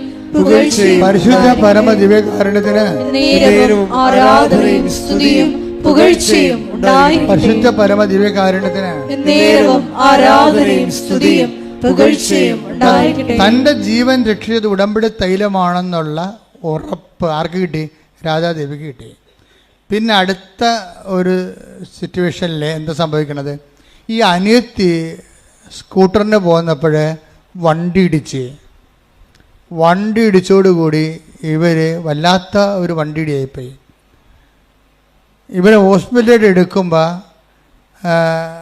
ഇവർ 3 ഹോസ്പിറ്റൽ ഒരു 15 മിനിറ്റ് ചോരയും മാറ്റി ഇവർ റോട്ടേ കിടക്കും. അനിയത്തി 15 മിനിറ്റ് തല പൊട്ടി ചോര പോകുമ്പോഴുള്ള അവസ്ഥ എന്താ പറയുക? മരിച്ചു പോകും. അപ്പോൾ ഇപ്പോൾ ഇങ്ങനെ വന്നു കഴിഞ്ഞപ്പോഴേ ഒരു 15 മിനിറ്റ് കഴിഞ്ഞപ്പോൾ ഒരു പോലീസുകാരൻ സ്വന്തം ഒരു സ്കൂട്ടറിന് അവിടെ വരും. അപ്പോൾ ഡ്യൂട്ടിയിലെല്ലാം തോന്നണം. ഇയാളെ ഇവരെടുക്കും, എടുത്ത് ഒരു ഹോസ്പിറ്റലിൽ കൊണ്ടുപോകും. അപ്പോൾ ഇവരുടെ തലേന്ന് ഹെൽമെറ്റ് ഉണ്ടായിരുന്നു. ഹെൽമെറ്റ് മാറ്റുമ്പോഴും ചോര ഇങ്ങനെ കൊടുത്ത പോലെ കൂടാന്ന് വീഴും. പിന്നെ അവിടെ നിന്ന് ഹോസ്പിറ്റലുകാർ പറയും ഇവിടെ എടുക്കാൻ പറ്റത്തില്ല എന്ന് പറയും. അപ്പോൾ ചോര ഛർദ്ദിക്കാൻ തുടങ്ങും ഇവർ. അപ്പോൾ അവർക്ക് മനസ്സിലാകും തലയുടെ അകത്ത് പൊട്ടുണ്ടാകുമെന്ന് വിചാരിക്കും. ചോര ഛർദ്ദിക്കാൻ പോയില്ലേ. പിന്നെ അവർ എറണാകുളത്തേക്ക് മാറ്റും. എറണാകുളത്തും ഇവരെടുക്കത്തില്ല. അപ്പോൾ വീട്ടിലറിയിക്കും രാധാദേവി ഇതിൻ്റെ പുറകെ പോകും. ഹോസ്പിറ്റലിൽ തൃശ്ശൂരിൽ നിന്ന് പിന്നെ ഒരു ആംബുലൻസിൽ ഇവരെ വേറെ ഒരു ഹോസ്പിറ്റലിലേക്ക് എടുക്കും. ആംബുലൻസ് വരാൻ കുറേ താമസിക്കും. അതൊരു ഡെഡ്ലി ആയിട്ടുള്ള മാരകമായ ഒരു താമസിക്കലാണ്. കാര്യം അപ്പോൾ അതിനുള്ളിൽ ഇവരുടെ പരിപാടി ഏറെക്കൂടെ തീരണ രീതിയിലാകും. അങ്ങനെ രാധാദേവി ഉടമ്പടി തൈലത്തിന് ഉറപ്പിൽ അത് പിടിച്ച് ഓടുകയാണ് ആശുപത്രിയിലോട്ട്. അപ്പോൾ അതിനനുസരിച്ച് ആശുപത്രി മാറിക്കൊണ്ടിരിക്കുകയാണ്. അവരവരുടെ ജോലി സ്ഥലത്ത് നിന്ന് പോകണമല്ല, കേന്ദ്ര വിദ്യാലയത്തിന് പോകണമല്ല. ഇപ്പോൾ ഇവർ പോകുമ്പോൾ ഈ ഉടമ്പടി തൈലത്തിൽ കൊണ്ട് തേച്ച അനിയത്തിയെ തിരിച്ചു കൊണ്ടുവരാൻ പറ്റുമെന്ന് ഇവരുടെ മനസ്സിലുണ്ട്. കാര്യം അവർക്ക് ഉറപ്പുണ്ട്, പ്രത്യാശ മാത്രമല്ല, അവർക്ക് ഉറപ്പുണ്ട്. അപ്പോൾ ഈ ആശുപത്രിയിൽ നിന്നും ആശുപത്രിയിലേക്ക് മാറ്റുന്നതനുസരിച്ചിട്ട് അവർക്ക് ന്യൂസ് കൊടുക്കും, ഇപ്പം ഞങ്ങൾ അവിടെ എടുത്തില്ല, ഇങ്ങോട്ട് പോവുകയാണ്. അപ്പോൾ ഇത് വീട്ടിൽ വിളിച്ച് പറയും. അപ്പോൾ ബന്ധുക്കൾ ഒരാൾ വിളിച്ചു ചോദിക്കുമേ ബോഡി എപ്പോഴാണ് കൊണ്ടുവരുന്നതെന്ന്. കാര്യം ന്യൂസ് പോയി ആൾ മരിച്ച പോലെയാണ് പിന്നെ ന്യൂസ് പോണത്. പിന്നെ രാധാദേവിയെ വിളിച്ചു ചോദിക്കണത് ബോഡി എപ്പോഴാണ് കൊണ്ടുവരുന്നതെന്ന് ചോദിക്കുക. അപ്പം അത്രയും അവസ്ഥയിലാണ്. അവസാനം ഇവർ ആശുപത്രിയിലെത്തുമ്പോൾ ഡെഡ് പോലെ കിടക്കുകയാണ്. എന്നിട്ട് ഇവരെന്നാ ചെയ്യുന്നത് കഴിഞ്ഞാൽ ഇവർ കാഷ്വാലിറ്റിയിൽ അഡ്മിറ്റ് ചെയ്തതിന് ശേഷം ആ നേഴ്സ് പോകുമ്പോൾ ബോധമില്ല കിടക്കണില്ലേ, ഇവർ ഉടമ്പടി തൈലം എടുത്തിട്ട് രഹസ്യമായിട്ട് ഇവിടെ നെറ്റിക്ക് ഒരു കുരിശിടും. ഉടനെ ഇവർക്ക് ബോധം വരും, അനിയത്തിക്ക്. പിന്നെ അവർ ഉടനെ ഓപ്പറേഷൻ വേണമെന്ന് പറഞ്ഞു, തലയ്ക്ക് ഓപ്പറേഷൻ വേണമെന്ന് പറഞ്ഞെങ്കിലും അമ്മ മാതാവ് രാത്രി ഇടപെട്ട് പിറ്റേ ദിവസം ഡോക്ടർ പറയും ഓപ്പറേഷൻ വേണ്ടെന്ന് പറയും.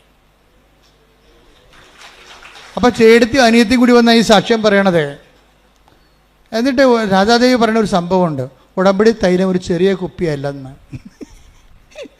അതെനിക്ക് ഭയങ്കര ഇഷ്ടപ്പെട്ട്, അത് സിനിമ ഡയലോഗ് പോലെ തോന്നി. അത് ഉടമ്പടി തൈലം ഒരു ചെറിയ കുപ്പിയല്ലെന്ന്. എന്നുവെച്ചാൽ 2 ജീവൻ രക്ഷിച്ചില്ലേ.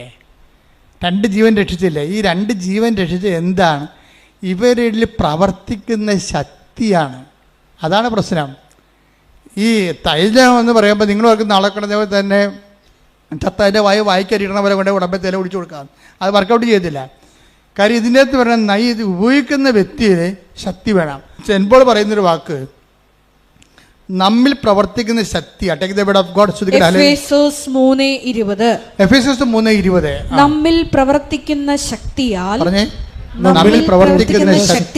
നാം ചോദിക്കുന്നതിലും ആഗ്രഹിക്കുന്നതിലും വളരെ കൂടുതൽ ചെയ്തു തരാൻ കഴിയുന്ന അവിടത്തേക്ക് സഭയിലും യേശുക്രിസ്തുവിലും തലമുറകളോളം എന്നേക്കും മഹത്വമുണ്ടാകട്ടെ.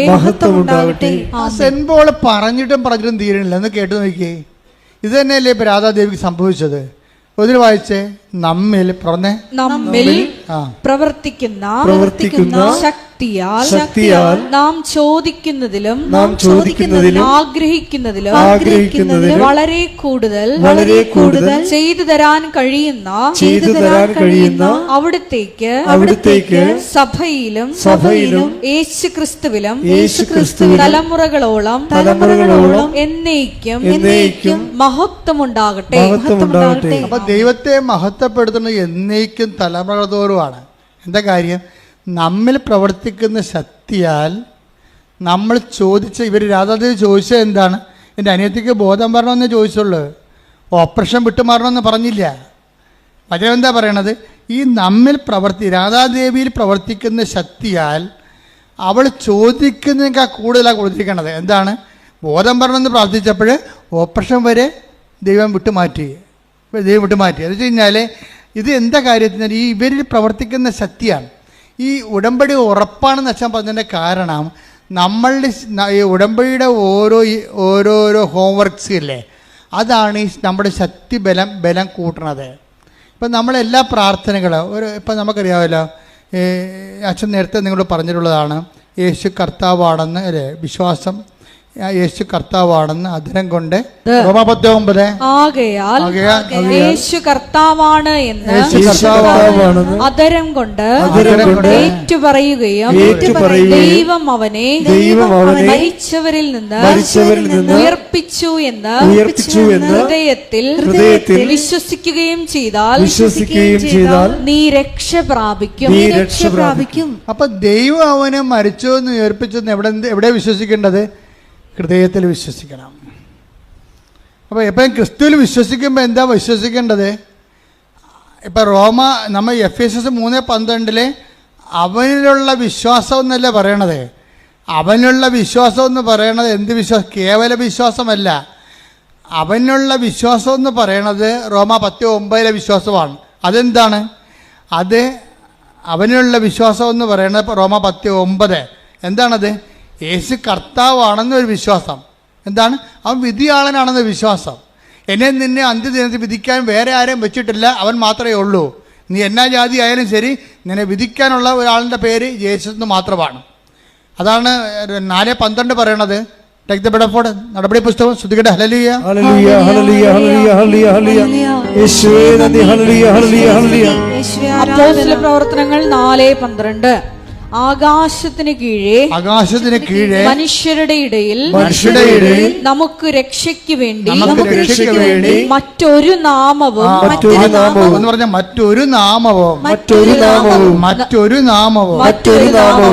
മനുഷ്യന്റെ നിത്യരക്ഷയ്ക്ക് വേണ്ടി വേറെ ഒരു നെയിമില്ല. കാര്യം എന്താണ്? നിത്യരക്ഷ സംജാതമാക്കിയത് ക്രിസ്തുവിന്റെ പീഡാസകനങ്ങളിലൂടെയും വീണ്ടെടുപ്പിലൂടെയും പാപത്തെ മരിച്ച് ഉയർത്തെഴുന്നേൽപ്പിലൂടെയും ആ ഉയർത്തെഴുന്നേൽപ്പിൽ വിശ്വസിക്കുമ്പോഴാണ് നമ്മൾ പാപത്തിന് പരിഹാരം നമുക്ക് ലഭിക്കുകയും അവൻ്റെ ഉയർത്തെഴുന്നേൽപ്പിൻ്റെ പങ്കാളിയായി മാറുകയും നമുക്ക് മരണമില്ലാതിരിക്കുകയും കൈയടിക്കുക. ശ്രദ്ധിക്കട്ടെ.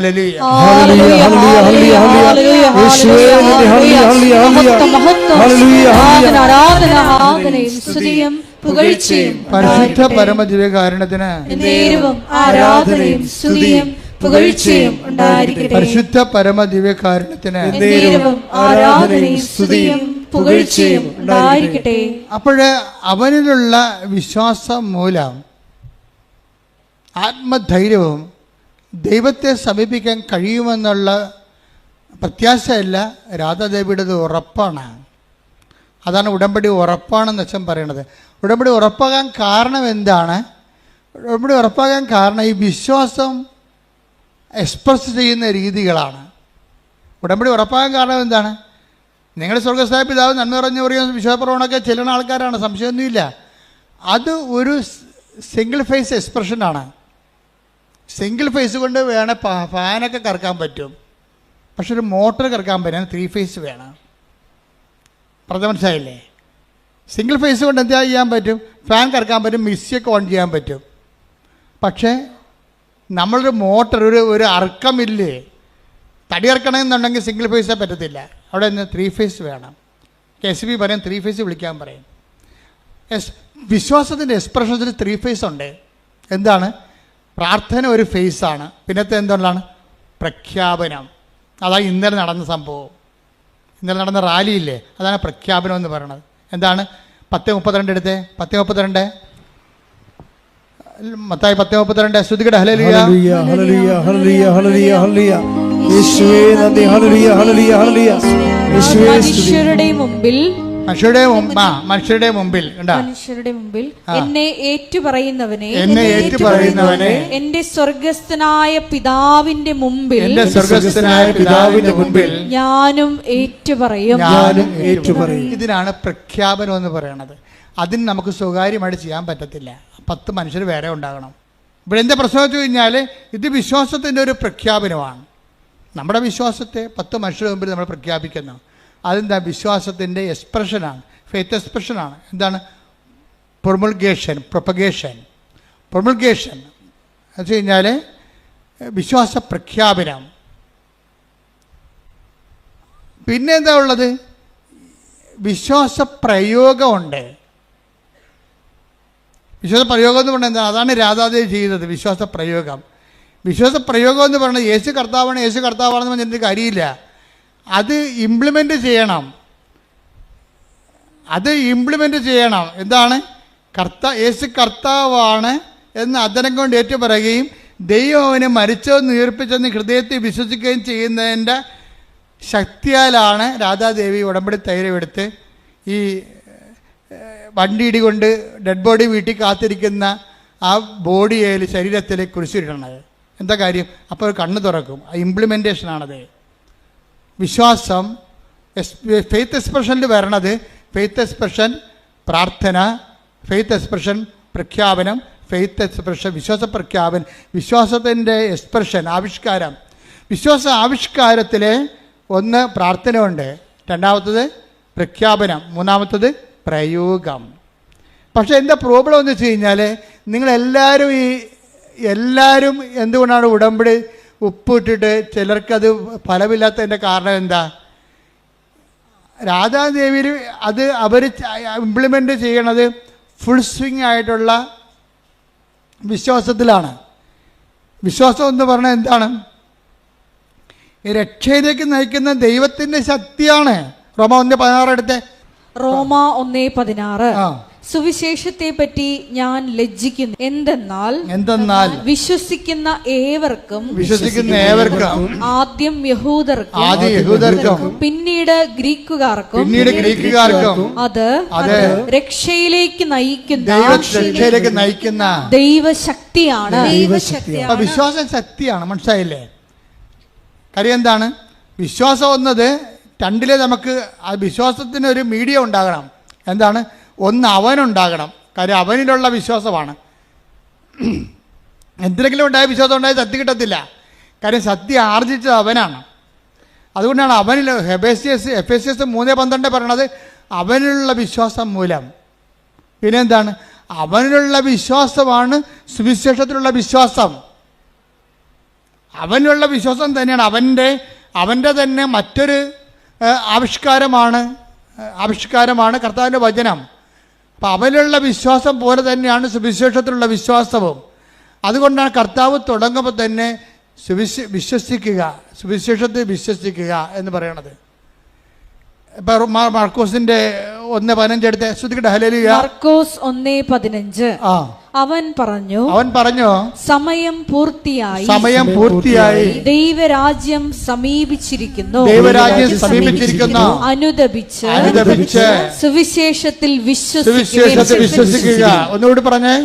അനുദപിച്ച് സുവിശേഷത്തിൽ വിശ്വസിക്കുവേ. കൈയടിക്കട്ടെ, ശ്രുതിക്കട്ടെ.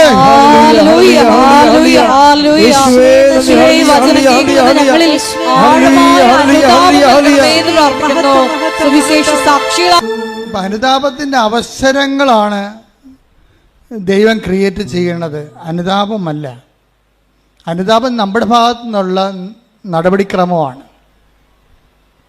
ഇപ്പം യൂദാസിന് അനുതാപത്തിൻ്റെ അവസരം നൽകി. എന്താണ്? കർത്താവ് തന്നെ ദാസനായിക്കൊണ്ട് അരക്കച്ച ചുറ്റി വേലക്കാരൻ്റെ വിഷം കെട്ടി വെള്ളം എടുത്തുകൊണ്ട് ഇവന്മാരുടെ എല്ലാത്തിൻ്റെയും കാല് കഴുകി. യൂദാസിന് അവസരം കൊടുത്തതാണ്, ലാസ്റ്റ് ചാൻസ്. ഇനിയെങ്കിലും നീ മനസ്സിലാക്കണമെന്ന് പറഞ്ഞു. അവൻ മനസ്സിലാക്കിയില്ല. ഇത് മനസ്സിലാക്കിയത് കുറച്ച് സമയം കഴിഞ്ഞാണെങ്കിലും ഒരാൾ മനസ്സിലാക്കി. ആരാണ്? കോഴി കൂവിയപ്പോൾ ഒരു അവസരം കിട്ടി പുള്ളിക്ക്. ആർക്കാണ്? പത്രോസിനൊരു അവസരം കിട്ടി. പിന്നീട് പത്രോസ് സംഭവിച്ചെന്ന് he went out and cried bitterly കാറ്റാഫിലയോൺ. അവൻ കരഞ്ഞുകൊണ്ടേയിരുന്നെന്ന് മരണം വരെ. അനുതാപം ക്രിസ്തുവിനെ സ്വീകരിക്കാൻ വേണ്ടിയുള്ള നടപടിക്രമത്തിൽ നമുക്ക് എല്ലാ വിഷയം എപ്പോഴും കണ്ണു തോരാത്തൊരു കാലം എന്ന് വെച്ച് കഴിഞ്ഞാൽ ദൈവത്തോടുള്ള സ്നേഹത്താൽ കണ്ണു തോരാത്തൊരു കാലം. അതുവഴി നമ്മൾ വിശുദ്ധീകരിക്കപ്പെടുകയും അതുവഴി നമ്മൾ ശക്തീകരിക്കപ്പെടുകയും ചെയ്യും. കാര്യം അനുതാപത്തിന് ശേഷം അനുദപിക്കുക, സുവിശേഷത്തിൽ വിശ്വസിക്കുക എന്നല്ല പറയണം. ആ വിശ്വാസം വഴി നമ്മൾ കൃപയാൽ, ആ അനുതാപം നമുക്ക് കൃപയിലേക്ക് നമ്മൾ കൊണ്ടുവരണത്. കൃപയാൽ നമ്മൾ രക്ഷിക്കപ്പെടുക. വിശ്വാസം വഴി കൃപയാൽ ആ വിശ്വാസം വന്നു കഴിയുമ്പോൾ നമുക്ക് കൃപ എന്താണ്? ബേസിക്കായിട്ട് ദൈവശക്തിയാണ്. ശക്തി എന്ന് പറഞ്ഞാൽ എന്താണ്? അല്ലെങ്കിൽ സെൻറ്റ് പോൾ പറയുമ്പോൾ 2 Corinthians 2:12-9 എന്താ പറയണത്? ബലഹീനതയിലാണ് ദൈവത്തിൻ്റെ ശക്തി പ്രവർത്തിക്കുന്നത്. My grace is sufficient for you. നിനക്കെൻ്റെ കൃപ മതി. എന്തെന്നാൽ ബലഹീനതയിലാണ് ദൈവത്തിൻ്റെ ശക്തി പ്രവർത്തിക്കുന്നത്. നിനക്കെൻ്റെ കൃപ മതി. എന്തെന്നാൽ ബലഹീനതയാണ് ദൈവത്തിൻ്റെ കൃപ പ്രവർത്തിക്കണം എന്നാണ് പറയേണ്ടത്. അതിന് പകരം കൃപയുടെ ശക്തി എന്നാണ് പറയണത്. അപ്പം കൃപയുടെ തത്സമമാണ് ഈ ശക്തി എന്ന് പറയണത്. അപ്പം നമ്മൾക്ക് കൃപ വർദ്ധിക്കുന്നതനുസരിച്ച് നമ്മൾ ശക്തന്മാരായി മാറും. ഉടമ്പടി ഉദ്ദേശിക്കുന്നത് അതാണ്. മനസ്സിലായില്ലേ? വിശ്വാസം എക്സ്പ്രഷനിൽ പ്രാർത്ഥിക്കുമ്പോൾ നമുക്ക് ശക്തി കിട്ടുന്ന, വിശ്വാസം പ്രഖ്യാപിക്കുമ്പോൾ ശക്തി കിട്ടുന്നു, വിശ്വാസം പ്രയോഗിക്കുമ്പോൾ ശക്തി കിട്ടുന്നു, നമ്മൾ ശക്തനാകുന്നു. എന്നെ ശക്തനാക്കുന്നതിലൂടെ take the bread of God.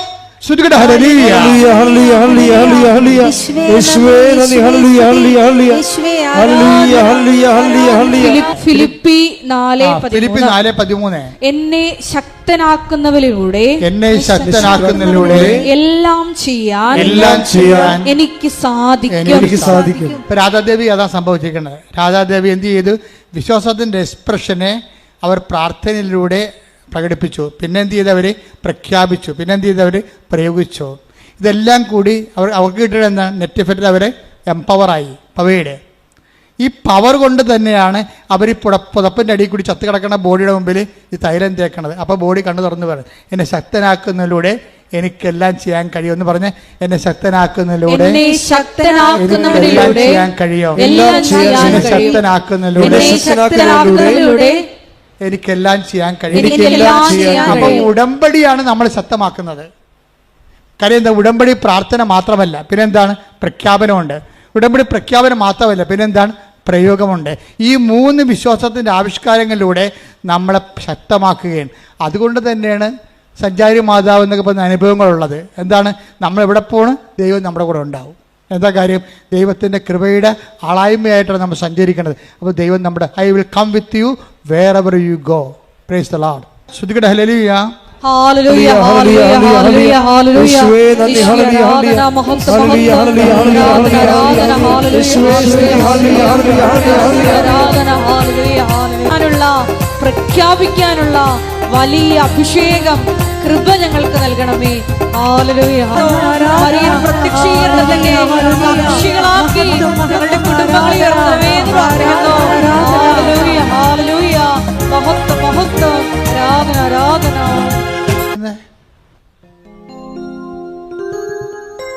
കർത്താവ് നിങ്ങളെ സുഖപ്പെടുന്ന സമയമാണ്. കർത്താവ് വചനം കേട്ട് കഴിഞ്ഞാൽ എല്ലാവരെയും, നമുക്ക് ബൈബിളിൽ 2 സ്ഥലങ്ങളിൽ കർത്താവ് വചനം പ്രസംഗിച്ച് കഴിഞ്ഞിട്ടാണ് കർത്താവ് രോഗികളെ സുഖപ്പെടുത്തുന്നത്. അതുകൊണ്ടാണ് നമ്മൾ വചനപ്രഘോഷണം രോഗശാന്തി പ്രാർത്ഥന എന്നൊക്കെ പണ്ട് കൺവെൻഷനിലൊക്കെ എഴുതി വെക്കുന്നതിൻ്റെ കാരണം. കാരണം വചനം കേട്ട് എല്ലാവരുടെയും അവകാശമാണ് ഈ ലോക ജീവിതത്തിലെ വിടുതലും സൗഖ്യവും. നമ്മൾ ശാരീരികമായിട്ട് ഇതുപോലെ ആവശ്യപ്പെടാനോ ഗതികെട്ട് ജീവിക്കാനോ ദൈവം ആഗ്രഹിക്കണില്ല. നിൻ്റെ ഏത് അവസ്ഥയിലും ദൈവം നിന്നെ സന്ധിക്കാൻ സഹായിക്കാൻ തയ്യാറാണ്. നീ ഇത്രമാത്രം ചെയ്താൽ മതി. കർത്താവ് പറഞ്ഞില്ലേ, മേലിൽ പാപം ചെയ്യരുത്. നീ അങ്ങനെ, അത് പാപം മാത്രമല്ല, എന്ത് വിഷയമായാലും ദൈവത്തിന് ഇഷ്ടമില്ലാത്ത കാര്യം വീണ്ടും ആവർത്തിക്കത്തില്ലെന്ന് നീ ഒന്ന് പറഞ്ഞു നോക്കിയാൽ മതി. എന്ന് പറഞ്ഞ മനസ്സിൽ പറഞ്ഞ്, ദൈവത്തിന് ഇഷ്ടമില്ലാത്ത കാര്യം, ദൈവത്തിന് ഇഷ്ടമില്ലാത്ത കാര്യങ്ങൾ വീണ്ടും ഞാൻ ആവർത്തിക്കുകയില്ല. അതാണ് എൻ്റെ ഒരു കുറിഞ്ഞെന്ന് പറയണത്. കുറിഞ്ഞെന്ന് പറഞ്ഞതിൻ്റെ അർത്ഥം എന്താ? ഈ കതിനായ്ക്ക് എല്ലാവരും മരുന്നിരിക്കുന്ന സ്ഥലമില്ലേ, അവിടെയല്ലേ നമ്മളുടെ തീ കൊടുക്കണത്, എന്നിട്ടാണ് പൊട്ടണത്. അതാണ് കുറിഞ്ഞി എന്ന് പറയുന്നത്. തിരി നീണ്ടിരിക്കുന്ന സ്ഥലമാണ് കരിമരുന്നിനെ. അപ്പോൾ എന്താ പ്രശ്നം വെച്ച് കഴിഞ്ഞാൽ, വീണ്ടും നമ്മൾ ആവർത്തിക്കത്തില്ല എന്ന് പറഞ്ഞാൽ അനുതാപത്തിൻ്റെ സമ്പൂർണമായ ഫലങ്ങൾ അവിടെ ഉണ്ട്. ചെയ്തു പോയെന്ന് പറയുന്നതിനേക്കാൾ പവർഫുള്ളാണ് വീണ്ടും ഞാൻ ആവർത്തിക്കത്തില്ല എന്ന് പറയുന്നത്. അത് സീരിയസ് വിഷയമാണ്. ചെയ്തു പോയെന്ന് ആർക്കും പറയാം, ഇങ്ങനെയും പറയാം, ചാകാൻ നേരത്തെ പറയാൻ ചെയ്തു പോയെന്ന്.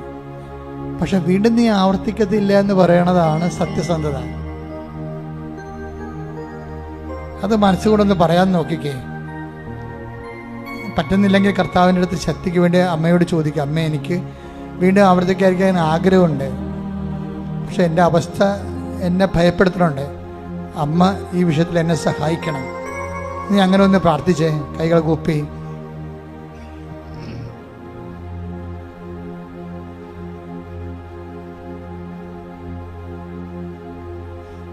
ഇനി മക്കൾ ശ്രുതിക്കട്ടെ, അച്ഛൻ പ്രാർത്ഥിക്കാൻ നേരത്തെ ശ്രുതിക്കട്ടെ.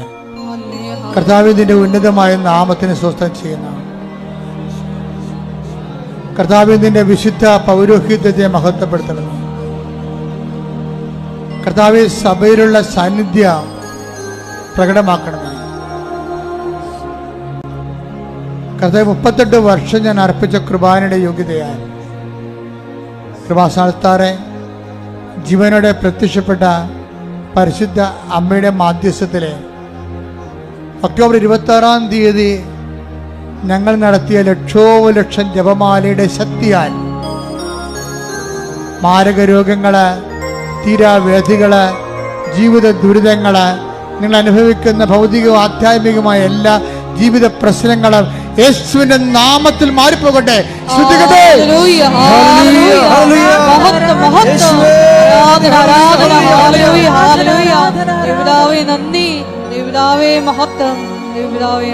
വിഷയമാണ്. ഞങ്ങൾ ഇന്നലെ പിരിയാൻ നേരത്ത് അർത്തിങ്കപ്പള്ളിയിൽ ഈശോനെ എഴുന്നള്ളിച്ച് വെച്ചിട്ട് ഓൾമോസ്റ്റ് ഓൾ തിങ്സ് പറഞ്ഞു. അതുകൊണ്ടാണ് ഇന്ന് പ്രാർത്ഥന ഷോർട്ടാക്കുന്നത്. റാലിയിൽ പങ്കെടുക്കാൻ ആഗ്രഹം ഉണ്ടായിരുന്നിട്ടും വരാൻ പറ്റാത്ത സാഹചര്യമുള്ളവരുണ്ട്. അവരെയും ഞങ്ങൾ സമർപ്പിച്ചിട്ടുണ്ട്.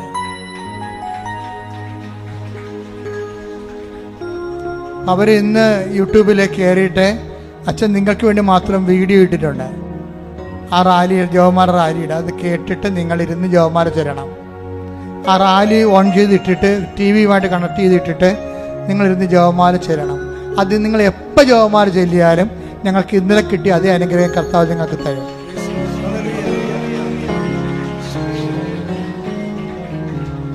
നമുക്കിപ്പോഴേ സമാപനാശീർവാദമാണ്. സമാപനാശീർവാദത്തിനായി നിങ്ങൾ എന്തെങ്കിലും വിഷയങ്ങൾ മനസ്സിൽ ഓർക്കുന്നുണ്ടെങ്കിൽ പരിശുദ്ധ അമ്മ ഈശോയ്ക്ക് സമർപ്പിക്കുക.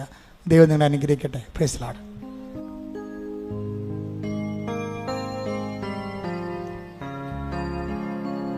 മരിയൻ ഉടമ്പടിയിൽ സമർപ്പിച്ചിരിക്കുന്ന വിഷയങ്ങളെല്ലാം ഒരിക്കൽ കൂടി ദൈവമാതാവിന്റെ മധ്യസ്ഥയിലെ ദിവ്യകാരുണ്യ സന്നിധിയിൽ സമർപ്പിച്ച് ഒരു നിമിഷം നമുക്ക് മൗനമായിട്ട് പ്രാർത്ഥിക്കാം.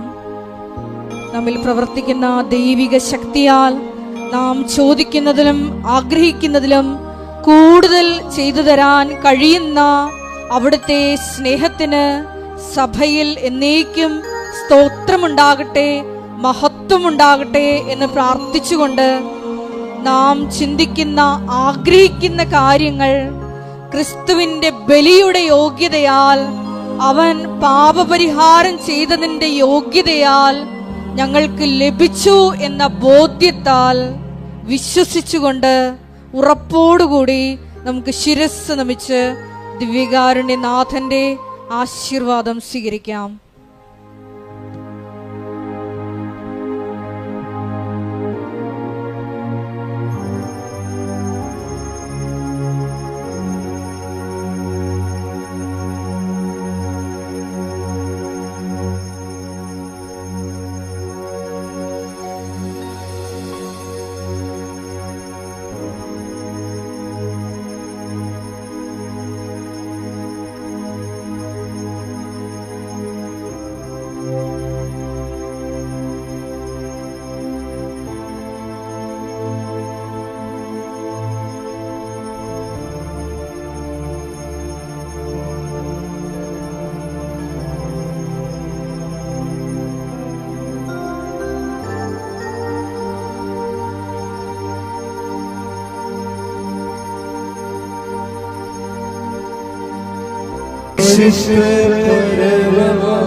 Yeah.